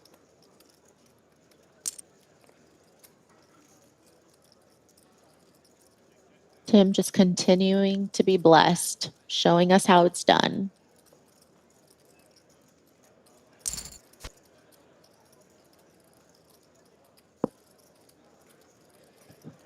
And no, it's not a Finnish thing to call them snowmen's. It's very much a Sarah Shafak thing.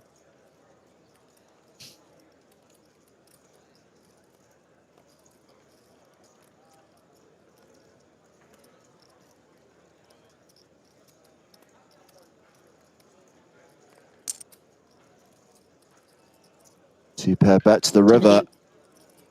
Yeah, really hoping to get calls from exactly these type of hands. You know, top pair, good kicker. Yes, there's a straight possible. Yes, there's a flush possible. But, you know, for this sizing, especially in a blind v blind situation, you may have to look up your opponent. This feels like such a cycle spot.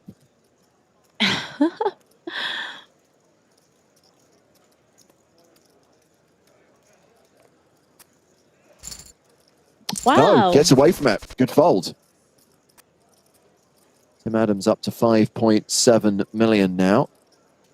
Chip leader with 5 players remaining in this $5,000 buy-in high roller event. Progressive knockout format. Mikansonis opening with ace-7 of diamonds.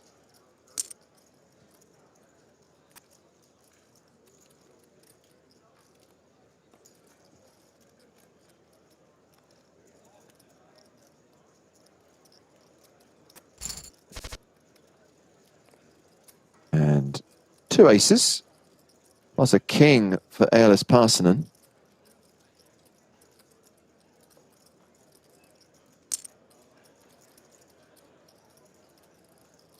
Yeah, and I think if you're 92K. going to peel, and if you're going to peel pre with King Jack and this is the flop, you have to at least see another one. I think this is not the time to be folding.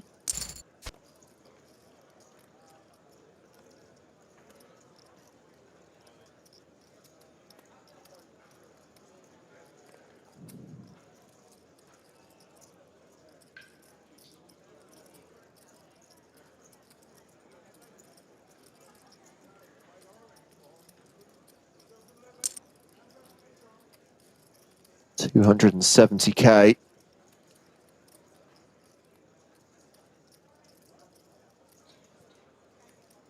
So after a very brief period of moderate success, Maria, Eilers Parsonen's now gone back to being beaten up on in every single spot.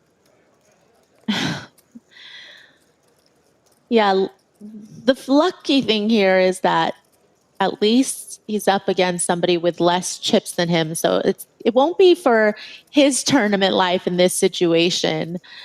But I do think that you have to exercise a little bit of caution here because you can't think that, you know, your opponent would be betting triple barreling there in that spot with a worse hand. But luckily for him, Mikansonis did check the river. Timothy Adams on the button with ace-6 of diamonds. Raises to 132,000.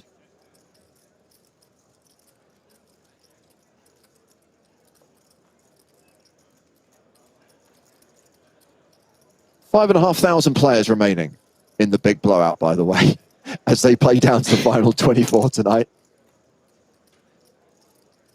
We should just have a ticker running on the bottom of this stream every time a player gets eliminated.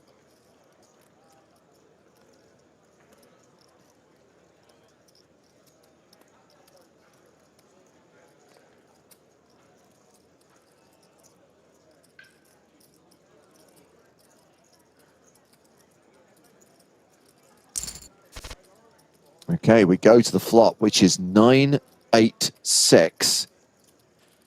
So bottom pair for Tim Adams.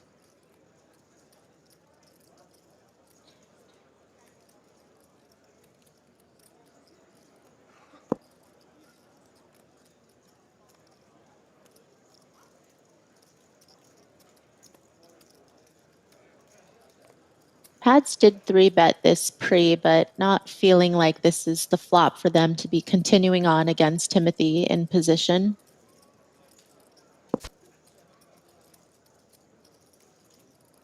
Jack of spades on the turn.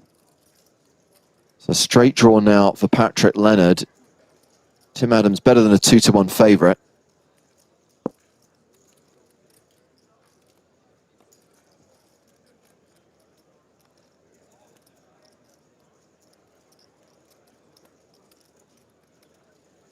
Timothy just with bottom pair still, and, you know, did check back the flop, probably just feeling like they want to take their showdown value at this point.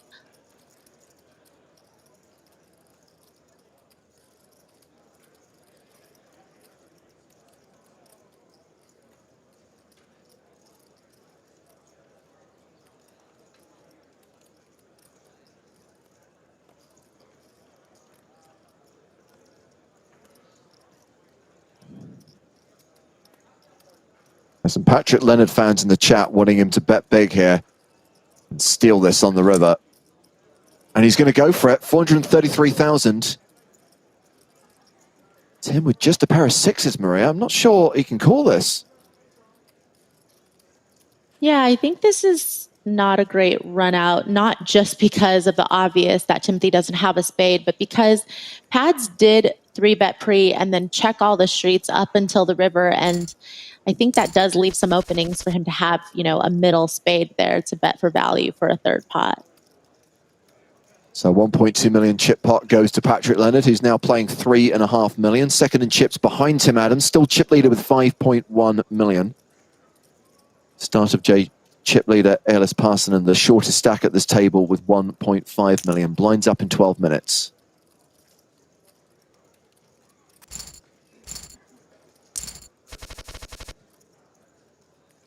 Ooh, pocket kings plus ace, king, and sixes.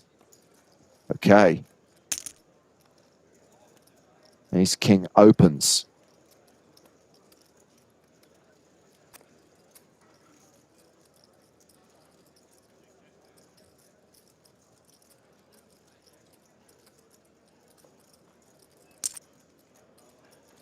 Six is flat.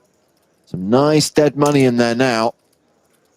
Jam from kings, quick all in. Yeah, and Timothy surely gonna ISO here. And I don't know, what are you feeling, James? Is this gonna be it for Parsons? Is this gonna be where he doubles up, or? Oh, hearts. And that's a flush. Didn't need it. The ace never came. That is a double up. And we now have three players all around 3.5 million chips. Ellis Parson gets the big double up, plus a little bit extra from Crazy Lissy. You know, sometimes it does pay to be patient. Yeah.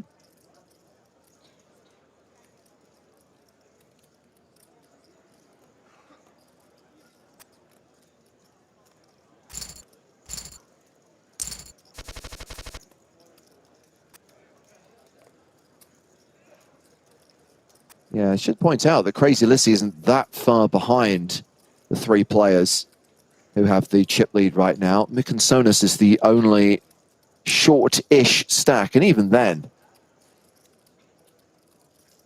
what's that, 1.8 million?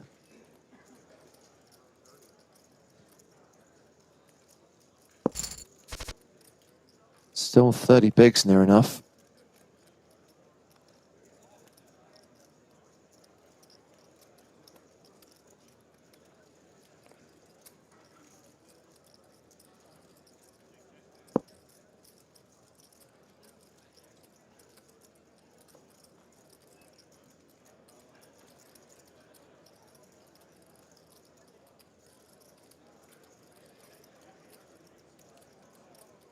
Pads with a gut shot here and in position. Stabs here.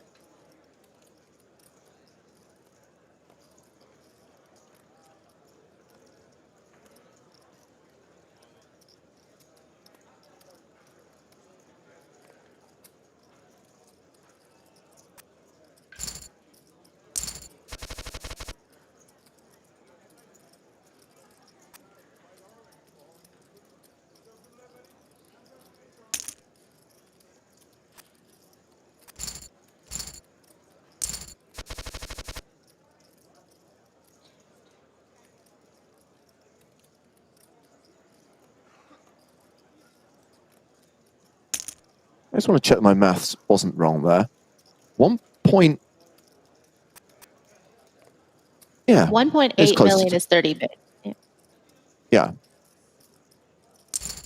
You know, it's times like this when I wish the human calculator was on. I know. It's been, you know when people make you doubt yourself, that some rando comes in like Red Pixel and says, oh, more like 25 bigs. I'm like, really?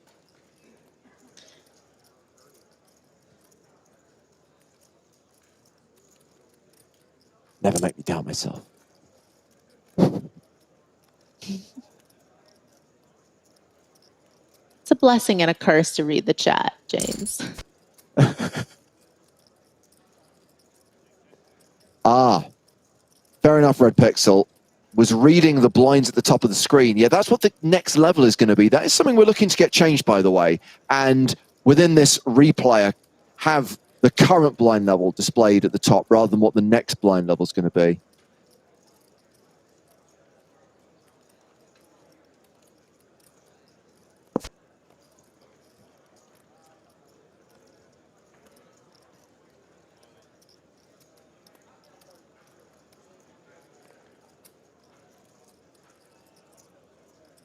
Megan Sonis showing up at the river with just ace high. Timothy's pair is now counterfeited, just playing the board essentially.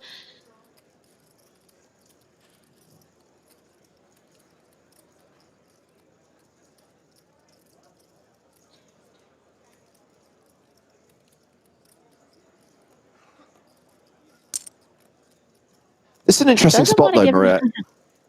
I mean, this is Tim obviously turning his hand into a bluff. And Sonis is in this awkward spot where made the ace-high hero call and was wrong a few orbits ago and is now forced to fold what is the best hand.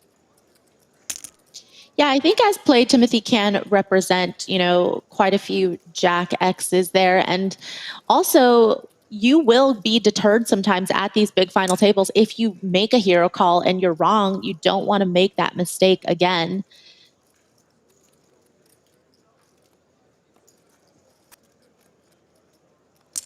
Tim is open with queens. We've got two callers. And again, top set for Tim Adams.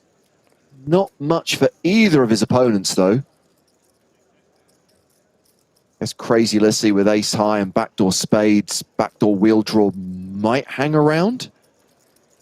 Yeah, I think definitely depending on the sizing, or if Tim checks, I think Crazy Lissy has quite a few options now.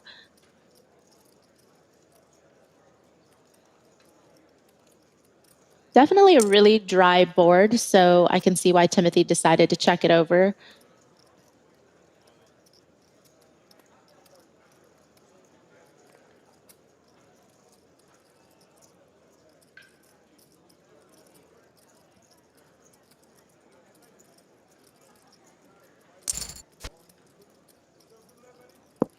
Okay, well, Crazy Lissy is now drawing dead, and Tim quickly checks a second time. Yeah, and obviously Crazy Lissy was hoping to turn some equity with those backdoor draws, but now it's just whether or not Crazy Lissy wants to go for it against Timothy.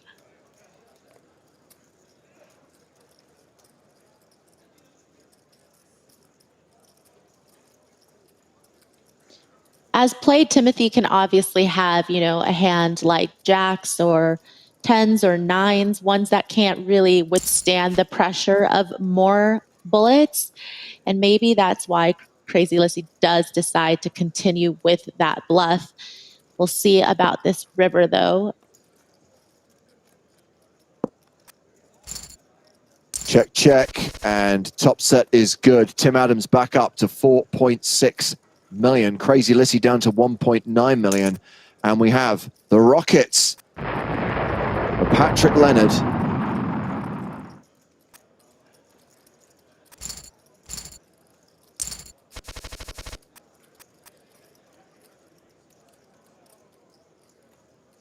Now a blind on blind battle between the two big stacks at this five-handed final table. Tim Adams completes in the small. Patrick Leonard, ace-6 in the big. Yeah, and this is already the third or fourth time we've seen it folded to those two in the blinds. And obviously they have a lot of history. They've played against each other a lot over the years, and especially during these last few series that you guys have had. So certainly they're not a stranger to this particular spot and against each other as well.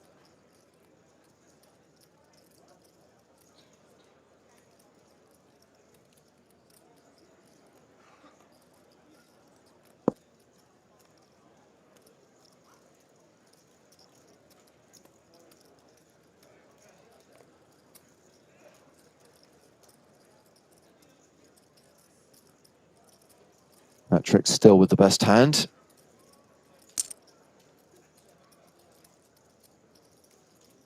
$111,000.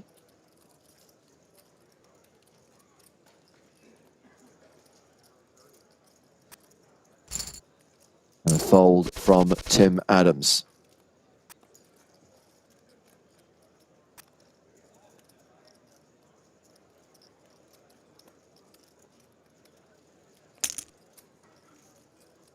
Button raise with Queen 10.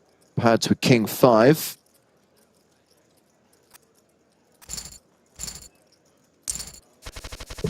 Both blinds fold.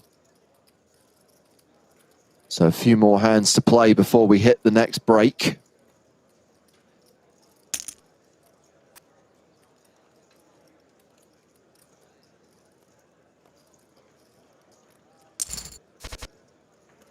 Queen 7 versus 7-6. Domination Nation, and Queen High still good.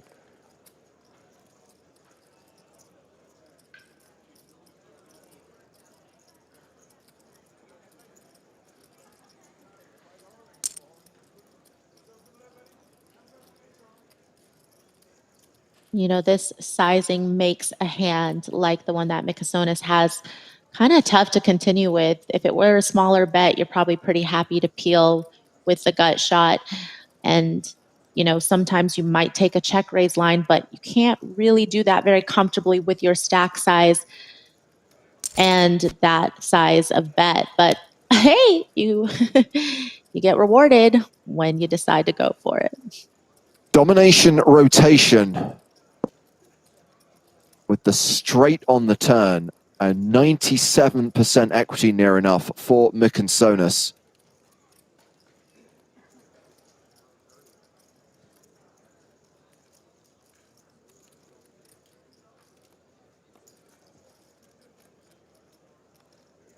And that's running out of time. 10 seconds to make a decision. Checks it. So Mikasonis with the nuts, right? Yeah, and decides to get tricky and tries to get pads to bet for him. 741,000 in the middle. Mikasonis the effective stack here with 1.1 million behind. Oh, wow. Wow. Pads, bluff shoves the river. Mikasonis, you have the nuts. Might be playing a hand on another table. Yeah, I'll give him the benefit of the doubt there. That is a full double up for Mikasonis, up to nearly 3 million as Pads drops down to 2.2 million. Sorry, DC, not a slow roll.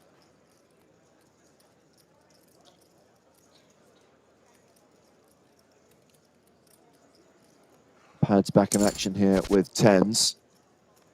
And oh, pair against a flush draw.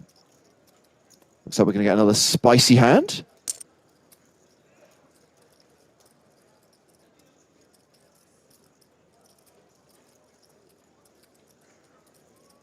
DC is disconnection.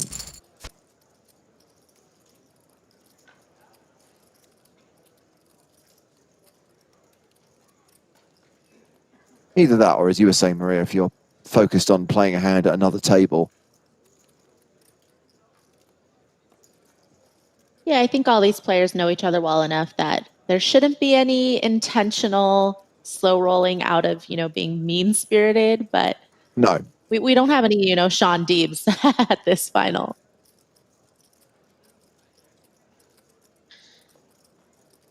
Interesting card on the turn. It's a card that, yeah, I think Parsons leading here is actually a pretty good play. You have a ton of equity. If you get called, you have that straight draw, flush draw combination. But you also have quite a few 6Xs here in your range. Peeling from the big blind, you certainly have more 6Xs than Pads does. And it's a hand that you would take one off with maybe on that flop. So the heart draw doesn't get there, Maria. Instead, it's the gut shot, because it is always coming 7. Elias Parsonen with the straight. And 2 bad hands in a row for Patrick Leonard to end this session. I mean, I don't imagine he's calling here with 10s, but will be coming back from the break as the shortest stack with 5 players remaining. We are going to take the second break of the day. Tim Adams out in front. Elias Parsonen now second in chips. Action resuming in 5 minutes. And because we have got one of Canada's finest on the final table, we need to bring one of Canada's finest into the booth. Ladies and gentlemen, Griffin, the Unicorn Benger, is joining us on the Blowout Series. Griffin, how are you? I'm good. I like that finest for finest thing. It's always nice to come in with some flattery, James. Good to see you. You too, Maria. Absolutely. So, Griffin, how was your new year? We had a bit of a chat at the start about that we don't really feel that much has changed when the calendar ticked over from 2020 to 2021. And it's not like anyone has any wild stories of amazing parties or social gatherings, at least I hope they don't, for New Year's celebrations. Were you gaming, watching TV, a quiet dinner in? We need details. Yeah, took it pretty easy. Just keep ordering these good food meals that where we get all the ingredients and we can make them up ourselves. A New Year's resolution. I'm going to try to read more this year. I got nothing else to do, so I'm going to try to read a couple books a month. Yeah, just hanging in there. Well, Maria, your bookshelves are already stocked. Have you started on any of them yet? Pointed at the wrong side. Principles. Definitely starting. I started that last night, actually. I don't want to get called out by the chat thinking that this is just purely a prop. So I have to start. No, absolutely. You can't put books behind you and then not read them. Like, you know that when you see like several volumes of, Marxist theory behind Sam Grafton, he's read every single paragraph, every single sentence and memorized all of it. Exactly, on multiple occasions. The weird thing is, I'll be honest with you, I didn't even realize that the new year had changed. I know it's a couple of years old now, but I was watching Narcos Mexico on Netflix and suddenly realized, oh, I've missed the kind of New Year fireworks that were on TV. Instead, I was watching a guy being tortured to death with an ice pick. So I kind of feel that I was very much in the vibe of the kind of New Year celebrations this year. And then the following morning, watch the fireworks display on TV. I've never done a big thing around New Year. Griffin, as you join us, 5 players remain, and we did reference that Tim Adams is back in action. Kind of feel like we've picked up where we left off from EPT Online, which was the last major online series that we streamed, where Tim finished second in the main event. And here he is, crushing in a high roller. Yeah, I mean, he's a heck of a representative for Canada, always has been. And I've been watching the last hour or two, checking in on what's been going on. Funny to see a little accidental slow roll there right before the break. But Pads is one of the most dangerous players in the world, and I'll be curious to see if he can get back into that top 3 position. Obviously, we had the bold prediction from Mr. Stapleton that actually ended up, I was going to say, to really bock the guy. He was already the shortest stack, had already suffered a number of misfortunes before he was eliminated. Maria, would you go so far as to say that Tim Adams is now the favourite, not just having the chip lead, but also from what you've seen of how he's playing at this final table? Yeah, it's very rare that when I watch Tim Adams play that I see him make any real mistakes. And he's also a little blessed in the flopping well department. We've seen him flop a few sets, and he's always really well composed. So even though that there's a lot of tough players left, as you know, Griffin mentioned, Pads being one of them, I still think that Timothy will be able to carry this all the way through. We've got about a minute to go until cards are in the air again. So let's just recap where things stand right now with 5 players remaining, which means we've seen 4 eliminations so far at this final table. We have lost Pro Beers, I Am Best 2, Ramastar, and Wizzo. Patrick Leonard now the shortest stack with 22 big blinds. 25 big blind stack for Crazy Lissy, 41 bigs for Mick and Sonus, and then we have the chip leaders. Ellis Parsonen, who was the start of day chip leader with 54 bigs, and Tim Adams with 66 big blinds. So we're going to get back to the action, and I am going to leave you in the hands of Mr. Joe Stapleton. Hello, my babies. Happy New Year. Welcome back to the final table here, the 5K high roller. Did I get proper credit for saying Ramastar would be next out? And then he was? No, you're not going to get away with that one. No. Maybe. He was your picked winner. 5 players remain. These 5. 5 of the best, as they would say, in my home game. Action on Patrick Leonard to start things off. Jack 9 suited. Well, how do you like that? Raise it up.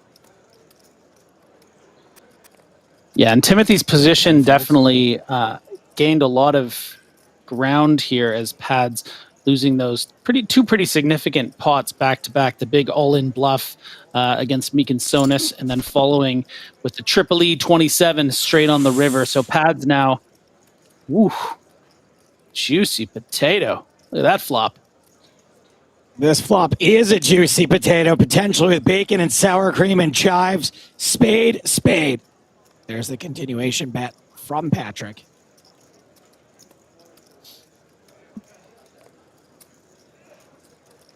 Timothy with the best hand with Queen High. Patrick's also got a belly buster. And both players make the flush on the turn. I mean, Griffin comes in and just puts this cooler. Does he have the cranker now, Joe? That's no longer. Griffin, have you been cranking it? I've been cranking the potato machine. I'm mashing them. Is there any end to this story other than Patrick Leonard going broke? Well, Maria, I mean, with this board pairing on the river, in a big enough bet, there's a universe where Pads just calls. But not against that size. Yeah. Oh, Timothy.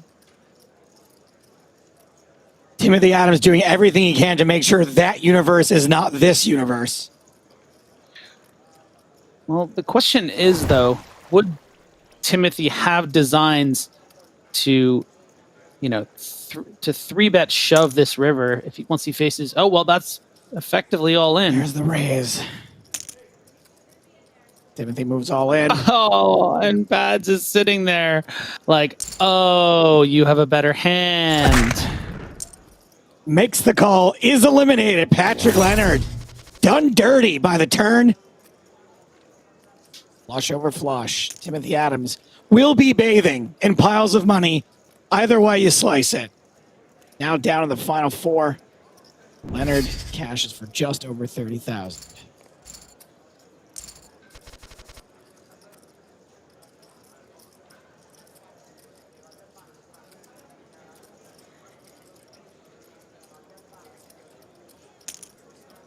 On Tim Adams again, raising 10-8.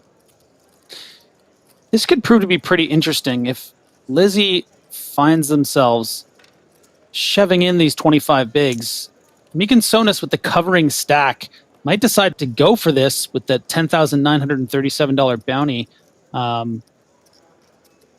So it's not That every is a day you large are the bounty. third man in, facing an all-in with 26 bigs with king queen suited, but the rules do change a bit in bounty, but does let it go.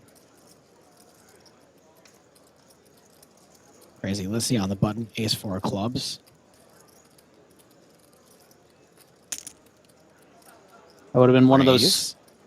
famous spots Maria was talking about back in the day when someone would call her off for for a certain amount of bigs and bounties not being happy. Yeah, I remember feeling really disrespected by a lot of those calls, and now obviously knowing different. Well, the poker gods are throwing all kinds of disrespect at this hand. Top pair versus second pair. Two players with a flush draw. I have to imagine that probably the biggest reason why Meek and Sonis didn't go for it there with the king queen suited is being in reach of sort of that second place pay jump. If you look at the way it's structured, 37,000 for fourth, 47,800 for third, and then 70,000 for both first and second. So would be really great for them to find a ladder there, but that is not Adios, like Dendalocker on Twitch. If a club hits on the turn, I'm out. You banned. Thank you for your comment. See you I next mean, time. just flush over flush in a matter of 3 hands happening twice is not very common. Griffin just coming in here, and Griffin's like, you know what? I have somewhere to be in 30 minutes, guys. That's Like, why they call me the unicorn, Maria. That's why they call me the unicorn.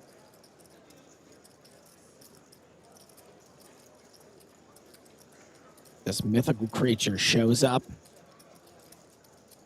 works his magic horn.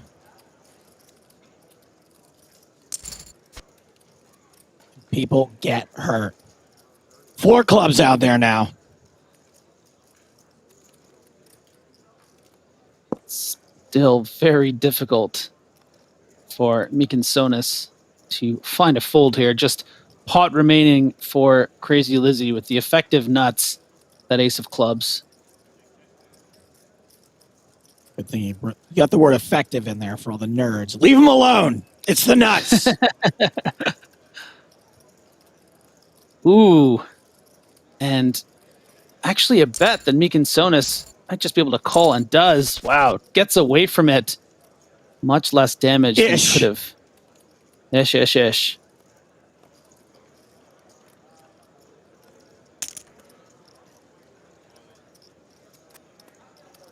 Casonis manages to stick around. Little help from the 4-card flush board. Now we've got E versus Crazy Lissy. Ace Jack. Slightly behind. Plenty of equity.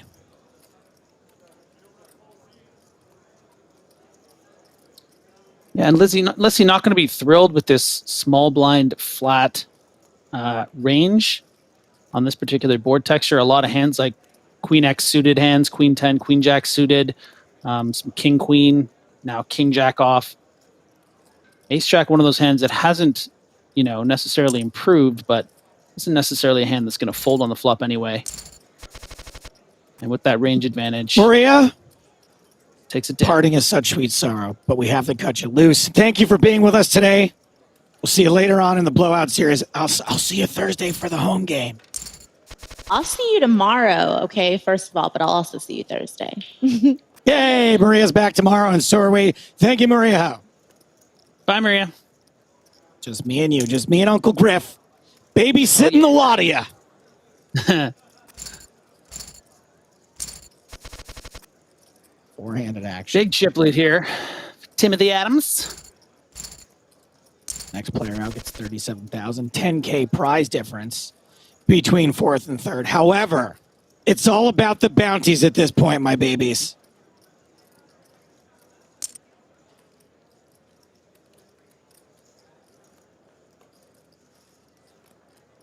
Elis Parsonen. Worth the most at this point. Worth $14,000. And really big result of that being the elimination of Ramistar 88 in 7th, who had that 19,000 plus bounty.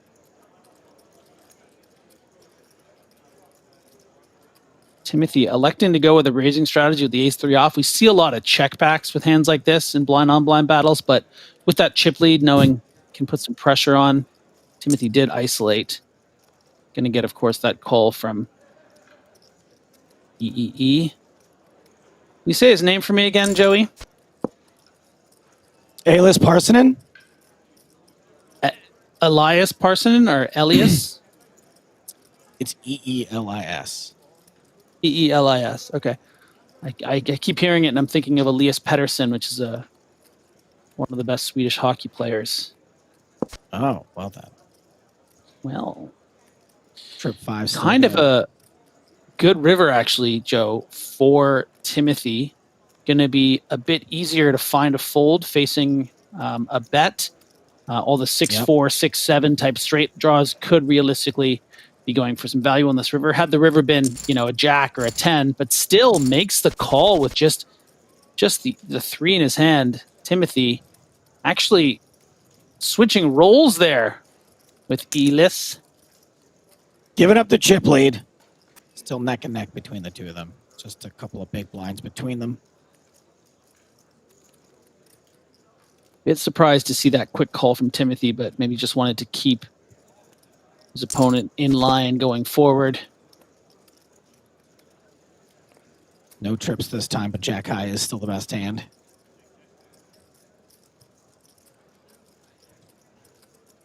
And in position.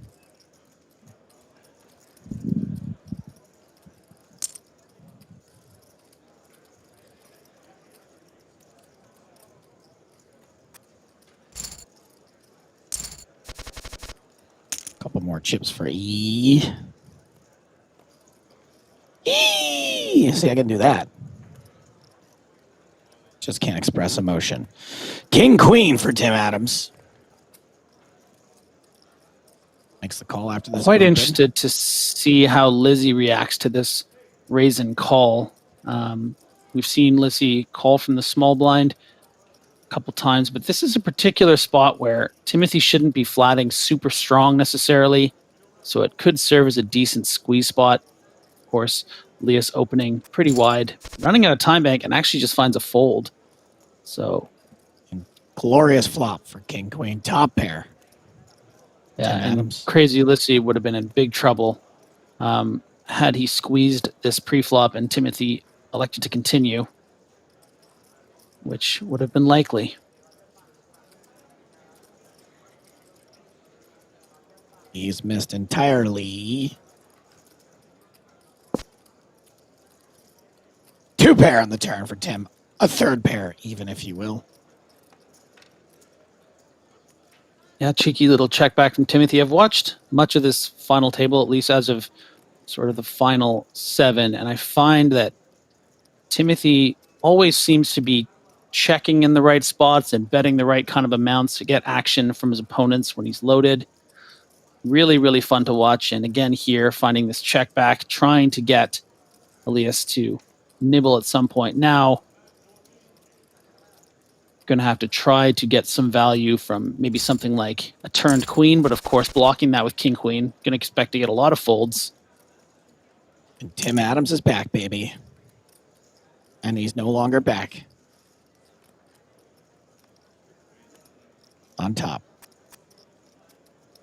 It's probably too close to call it every single time at this point. He's in the chip lead. He's not in the chip. Let's just give it a little space. Back of the chip lead. He's in the chip lead.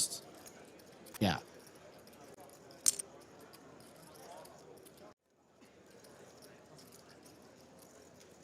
Griffin Benger, do you know where Timothy Adams ranks on the Canadian all-time money list? I should have. I've known at some point, but I don't exactly know. But if I would have to guess, I would say the only ones that would be ahead of him would be Daniel Negreanu, Sam Greenwood. So I'm going to say he's third.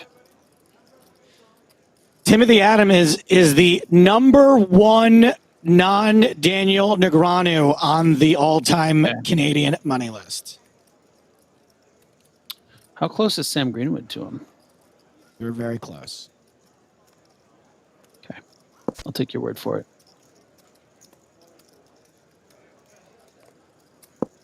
Ian Parsonen checking it down to the river. It's a 7. Nobody with a pair. King High will be the best hand at Showdown.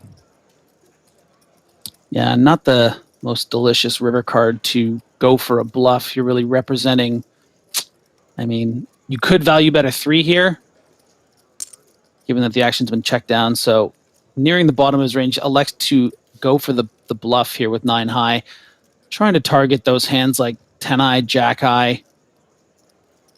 And sometimes you're going to get a fold from king high, but I don't think so. If you get called here, in addition to losing your chips, would you also feel dumb? And He does not get called. Elias believes He does it. not lose chips. He does not feel dumb.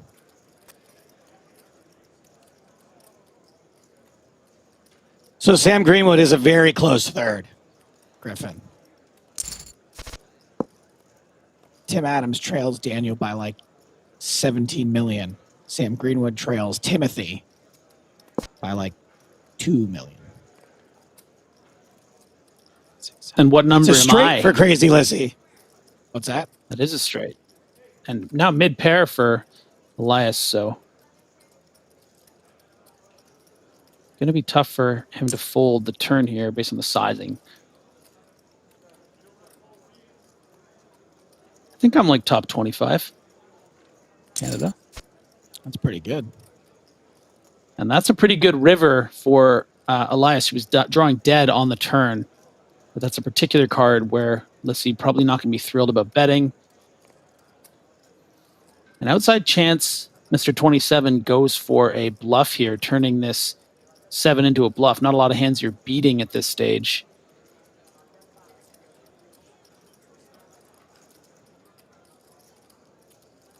Going to be Joe. You're going to see a bluff or a check. I don't think you get to be online results hidden on PokerStars without taking this bluff spot every once in a while.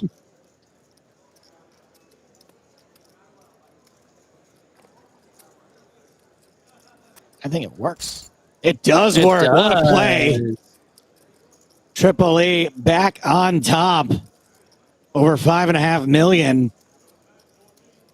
Crazy Lissy and Mike and Sonas drowning.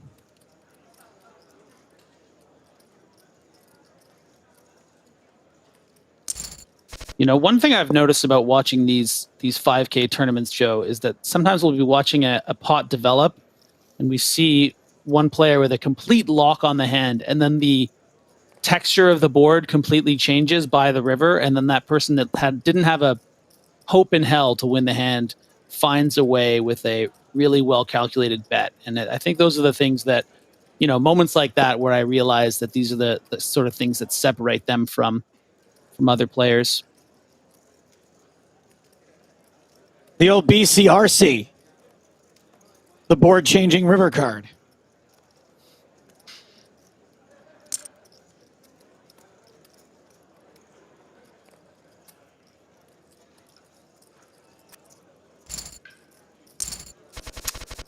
Now Timothy Adams takes one down with the Jack 4 of spades, the Jack of all spades.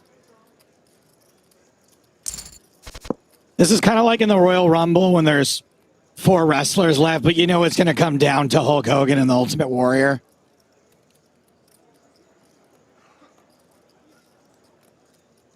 They're just kind of working the other 2.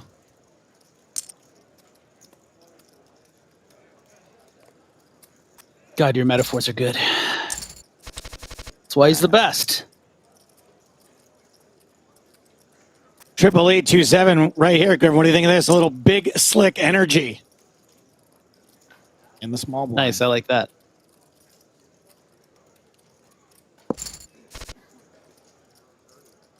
It's Tim Adams a free look at the flop by limping in. Tim does out flop Triple E.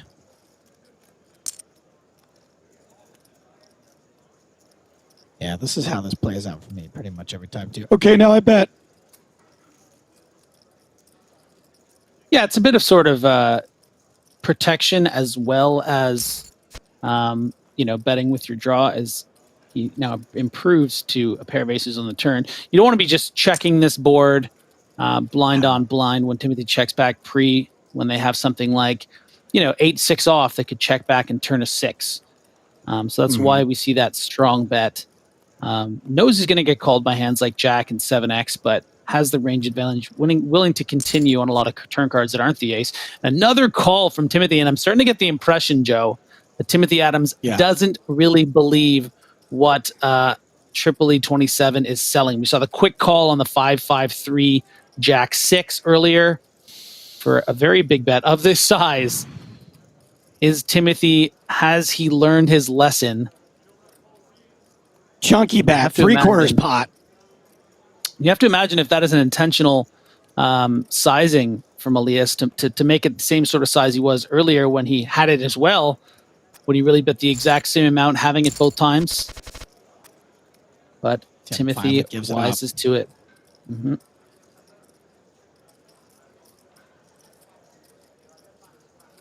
Swag on Twitch asks, what does those dollars mean under picks? You see, the dollar is a unit of measurement.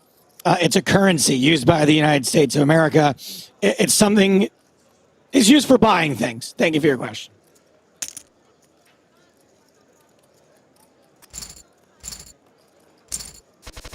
I think that's actually, Joe, I just got to say, I don't think that's what he meant. I think the reason he asked that is because basically it's a dollar amount that is given to the quality of each avatar. You can see the Tiger Woods one, the most expensive, the dog being second, and then of course green, a very strong color. Timothy with that 10,900, and the animated dog with 5,700. Because listen, real dogs are better than animated ones.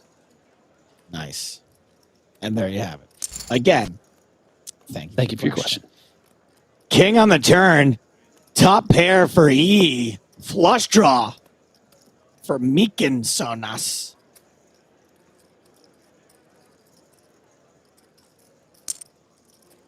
Playing from Lithuania. And facing that size, I wouldn't be surprised if we saw a check shove. Mykinsonas running out of chips here. A straight draw, flush draw combo. His opponent really has to have a deuce or a king to call, but just calls rivers the 3 of hearts. And this isn't necessarily a check back, Joe. I think Elias is going to expect his opponent to have a lot of Jack X hands that might call this all-in shove. Would maybe expect a turned flush draw and we see the all-in, the quick call. Boom. Double up Mykinsonas. More like Meekin, so nice. So nice. So nice.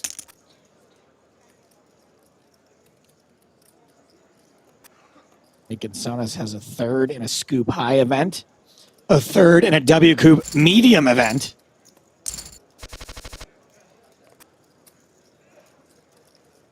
Mykinsonas with a little momentum now is going to open up off that 35 big blind, 37 big blind stack with the Queen 4 suited.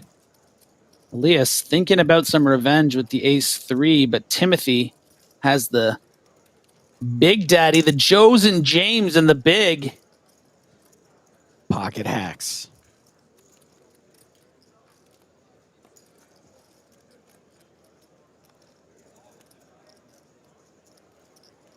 Is Timothy really going to want to play? He's not going to want to play for... Oh, he is. Okay, then. Oh, yeah. Oh, yeah. I know nothing.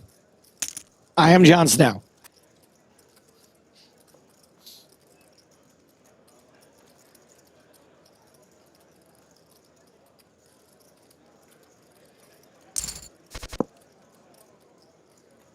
What a flop here. Triple E. Yeah. With the nut flush draw, the nut straight draw, Crazy Lissy with second pair.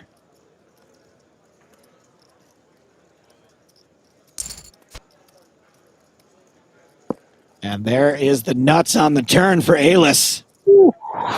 That is some nuts. Those are go to the ballpark nuts. Those are beer nuts. Every kind of You nuts. could crack those open and suck on them all day. Nuts that good. All damn day. By the We're way, going to need a nutcracker in here. Timothy Adams up over 6 million before this raise.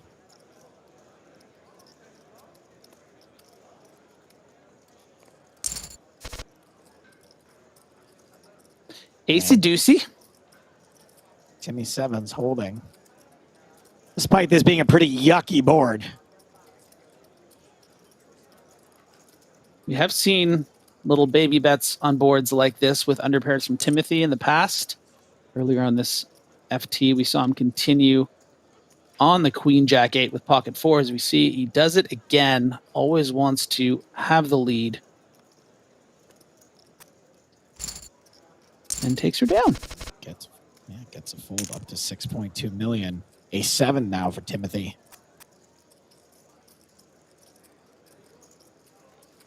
Pretty fair fight here against the 4-5 of diamonds, as you can see by the percentages.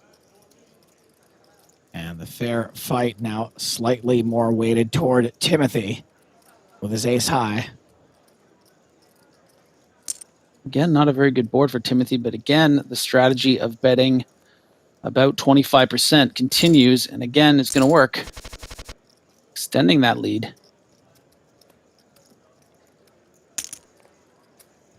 This guy in chat wrote Tomothy.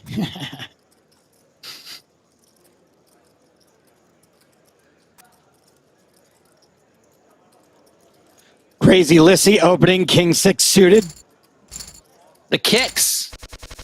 The shoes. And action ends and quickly resumes back to blind on blind.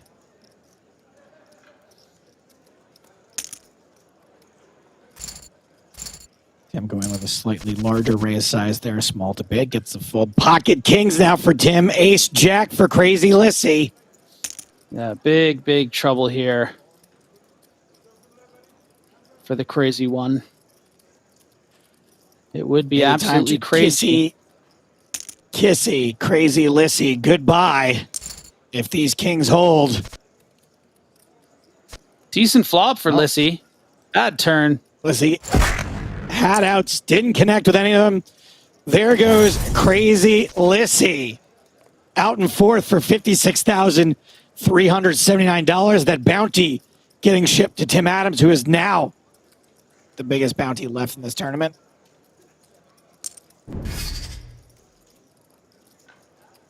No fear here from Elias, willing to limp in hands like Jack 3 off against the chip leader.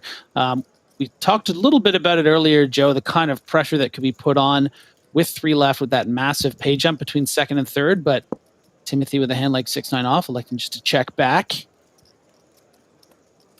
I wouldn't be surprised if we see some pressure. Yeah. Sneak it in there, make it another 10 grand for surviving to third place, minimum.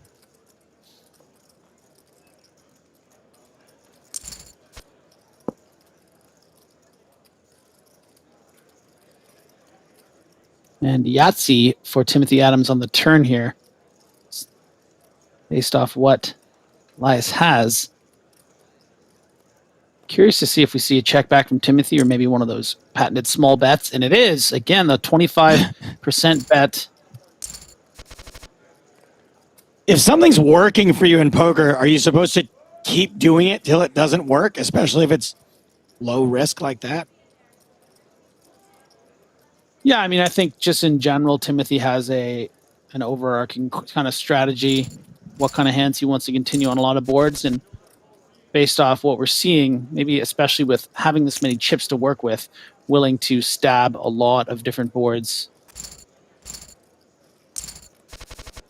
And Tim Adams kind of slowly walking away with this at the moment. Up to 9 million in chips.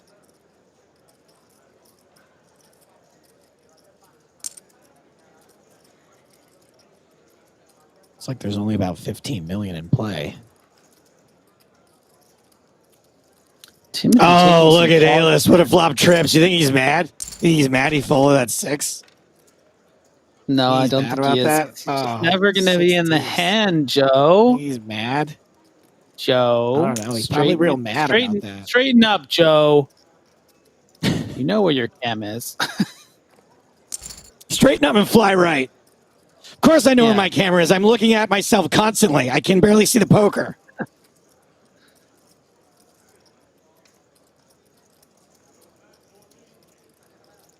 He's 6 high, not doing super bad against 8-9 on this board. Well, as the aggressive lead, too, is going to fire a big bet. Not much you can do sitting there with 9 high. Not a lot of flexibility with your stack.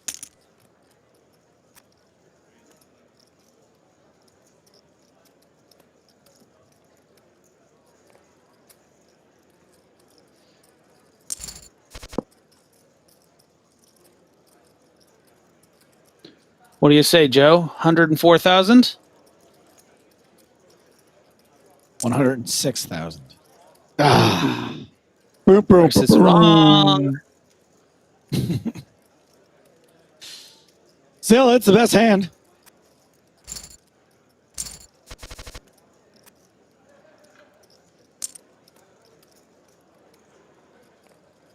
Oh, man. What a cold deck. King Deuce against King Trey. This could be it, guys. One of those unavoidable confrontations. The 2 biggest stacks in the tournament. How does it get dealt like this? There's the raise. What a fold. There's the pressure we talked about as we reach What a fold. one level away from Joe Stapleton going into his Goodwill Hunting limitless human calculator mode. We're almost there, everyone. Alex would like everyone to know that Joe Stapleton is insufferable. Guess what? You no longer have to suffer me. Thank you for your comment. You banned. Making Sonas all in. Ooh, and this is interesting. 20, Yeah. 25, oh, not even. 20, 22 and a half bigs. I mean, King Jack suited, it's so nice. Bounty's not that big. It's the Go for bounty, it. Griffin. The bounty is in play. Pair of kings on the flop.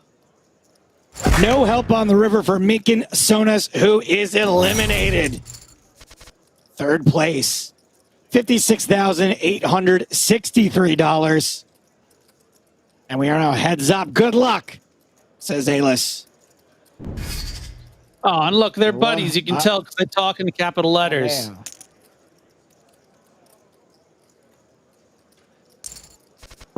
And they are playing for the prize difference of their bounties, which are just about And each even. other's hearts. And friendship. And friendship.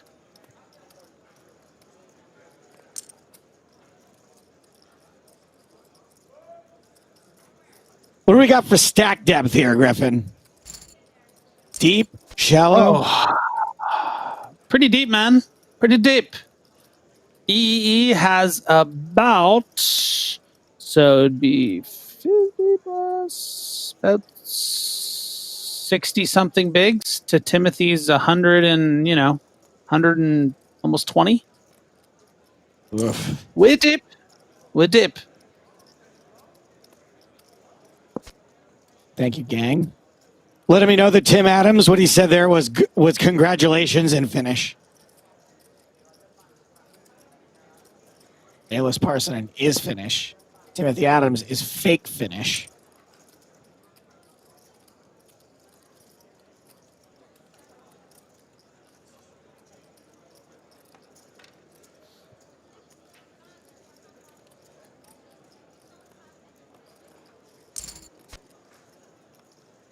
Timothy calling with that ace high on the turn.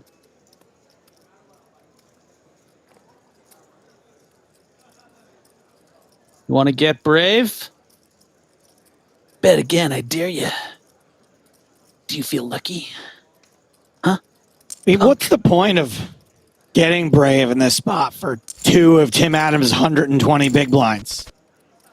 Well, I think the reason we saw a third pot size from Elias there was sort of targeting those straight draws that wouldn't necessarily call on the river with their high card. Things like Jack 9, Jack 8, maybe even something like King 9 might not be that entitled to want to call a bet that looks value betty. But with ace high, Timothy definitely weighs out the odds there and says, okay, this is worth it if he's just taking a stab targeting those hands. I call you ace high, I win.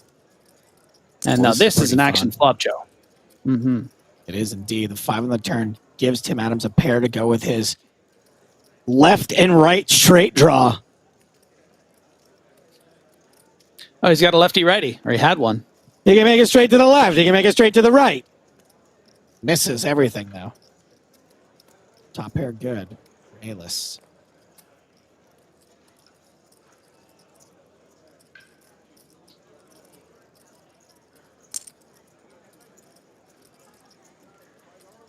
Oh, was it an action killer turn, Dendalocker? Because this looks like some action. Thank you for your comment. And you can see how different it is. The same sizing, Joe, where Timothy has a pair, but is going to be way more inclined to find a fold as opposed to having ace high. And that just has to do with board texture, baby. King 4, 6, turn 5, 3 spades. You're sitting there with a 5. It ain't looking pretty. Are you saying it was an action killer? No, I would. Okay, good. I don't want. I'm not saying you're wrong. That's good. Dendalocker's wrong. You're right. Because I'm on a streak right now. I have not been long in. No. I don't think ever. Joe, calm down. Yeah. Sun's getting real low, Joe. Sun's getting real low.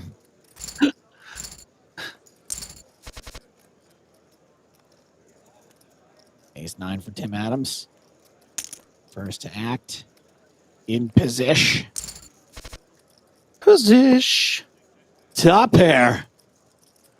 How do you like that?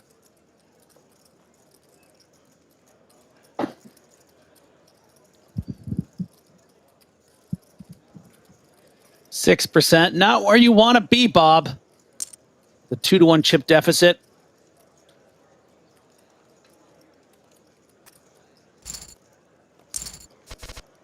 Tim Adams adding to his chip lead. 2-1 now. Over Alis Parsonen. Both these chaps likely to be playing from Finland. And Parsonen flops the belly buster.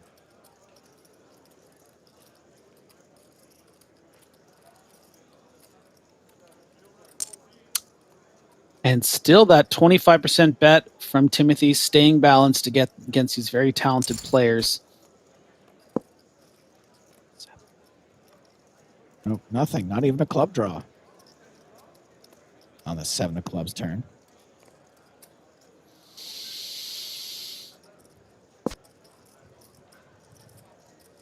Three changes, nothing. That pair of deuces is going to be the winner should these two show down.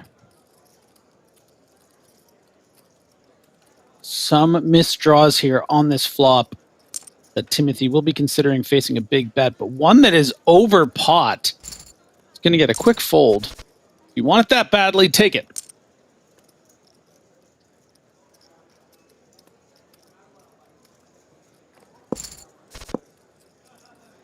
And another domination situation. How the money did not go in pre-flop here, I will never know. Well, there's an action killer on the turn.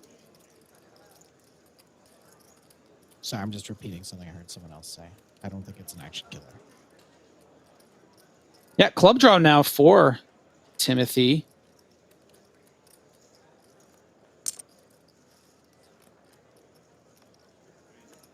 And goes for the overbet. Yeah, give me an excuse to bet this.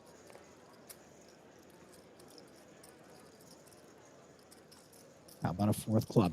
I'm in.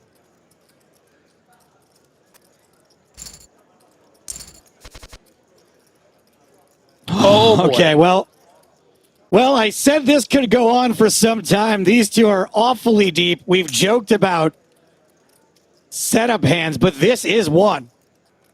Hey, Ma, pack your bags, Ma. This is a setup.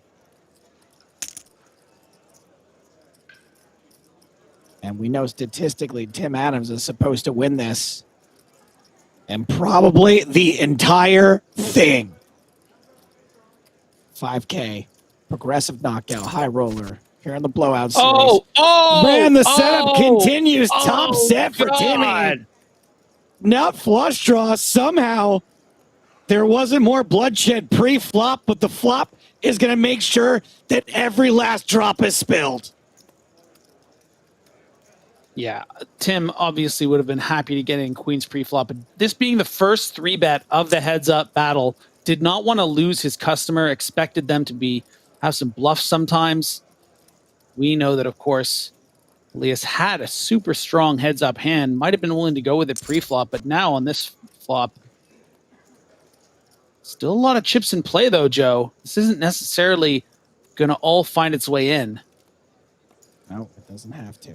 But probably. Something weird could happen here in the turn. No chips go in.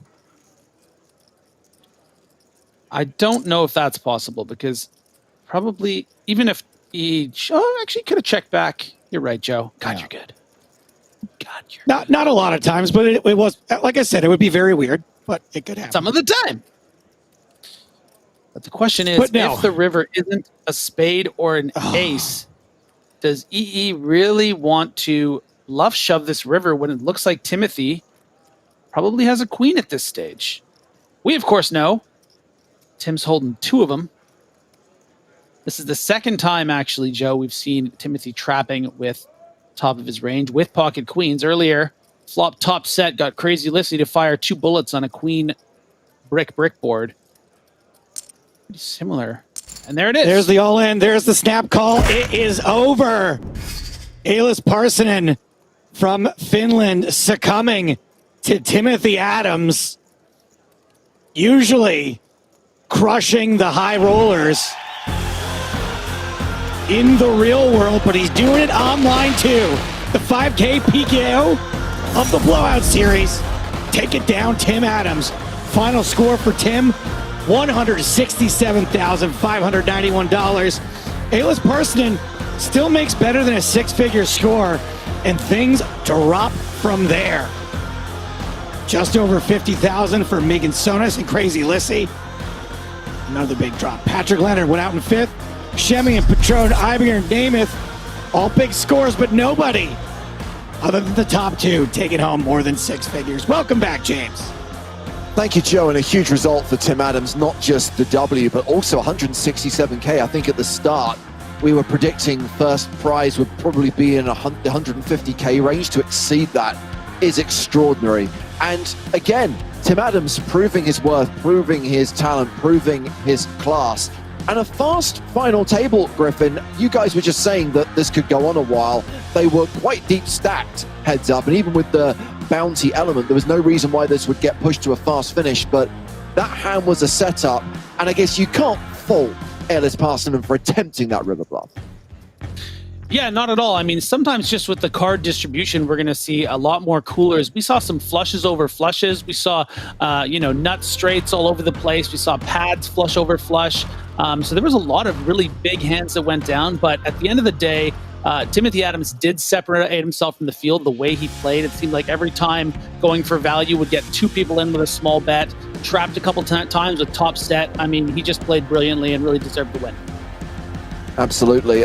Joe, I'm just looking at the numbers in the big blowout. Still around 3,500 players in that one. They are going to play down to the final 24 tonight, and we're going to be back tomorrow streaming the final day of this $215 buy-in MTT, which has a prize pool in excess of 6.3 million. That's our stream tomorrow, Tuesday, January the 5th at 1:30 Eastern, 6:30 p.m. UK time, 7:30 p.m. Central European time. We'll be back. Until then, Joe, we need to get to the chopper. From Mr. Stapleton, from Mr. Benja, and Ms. Ho, and from me, James Hartigan, it is good night from the PokerStars Arena.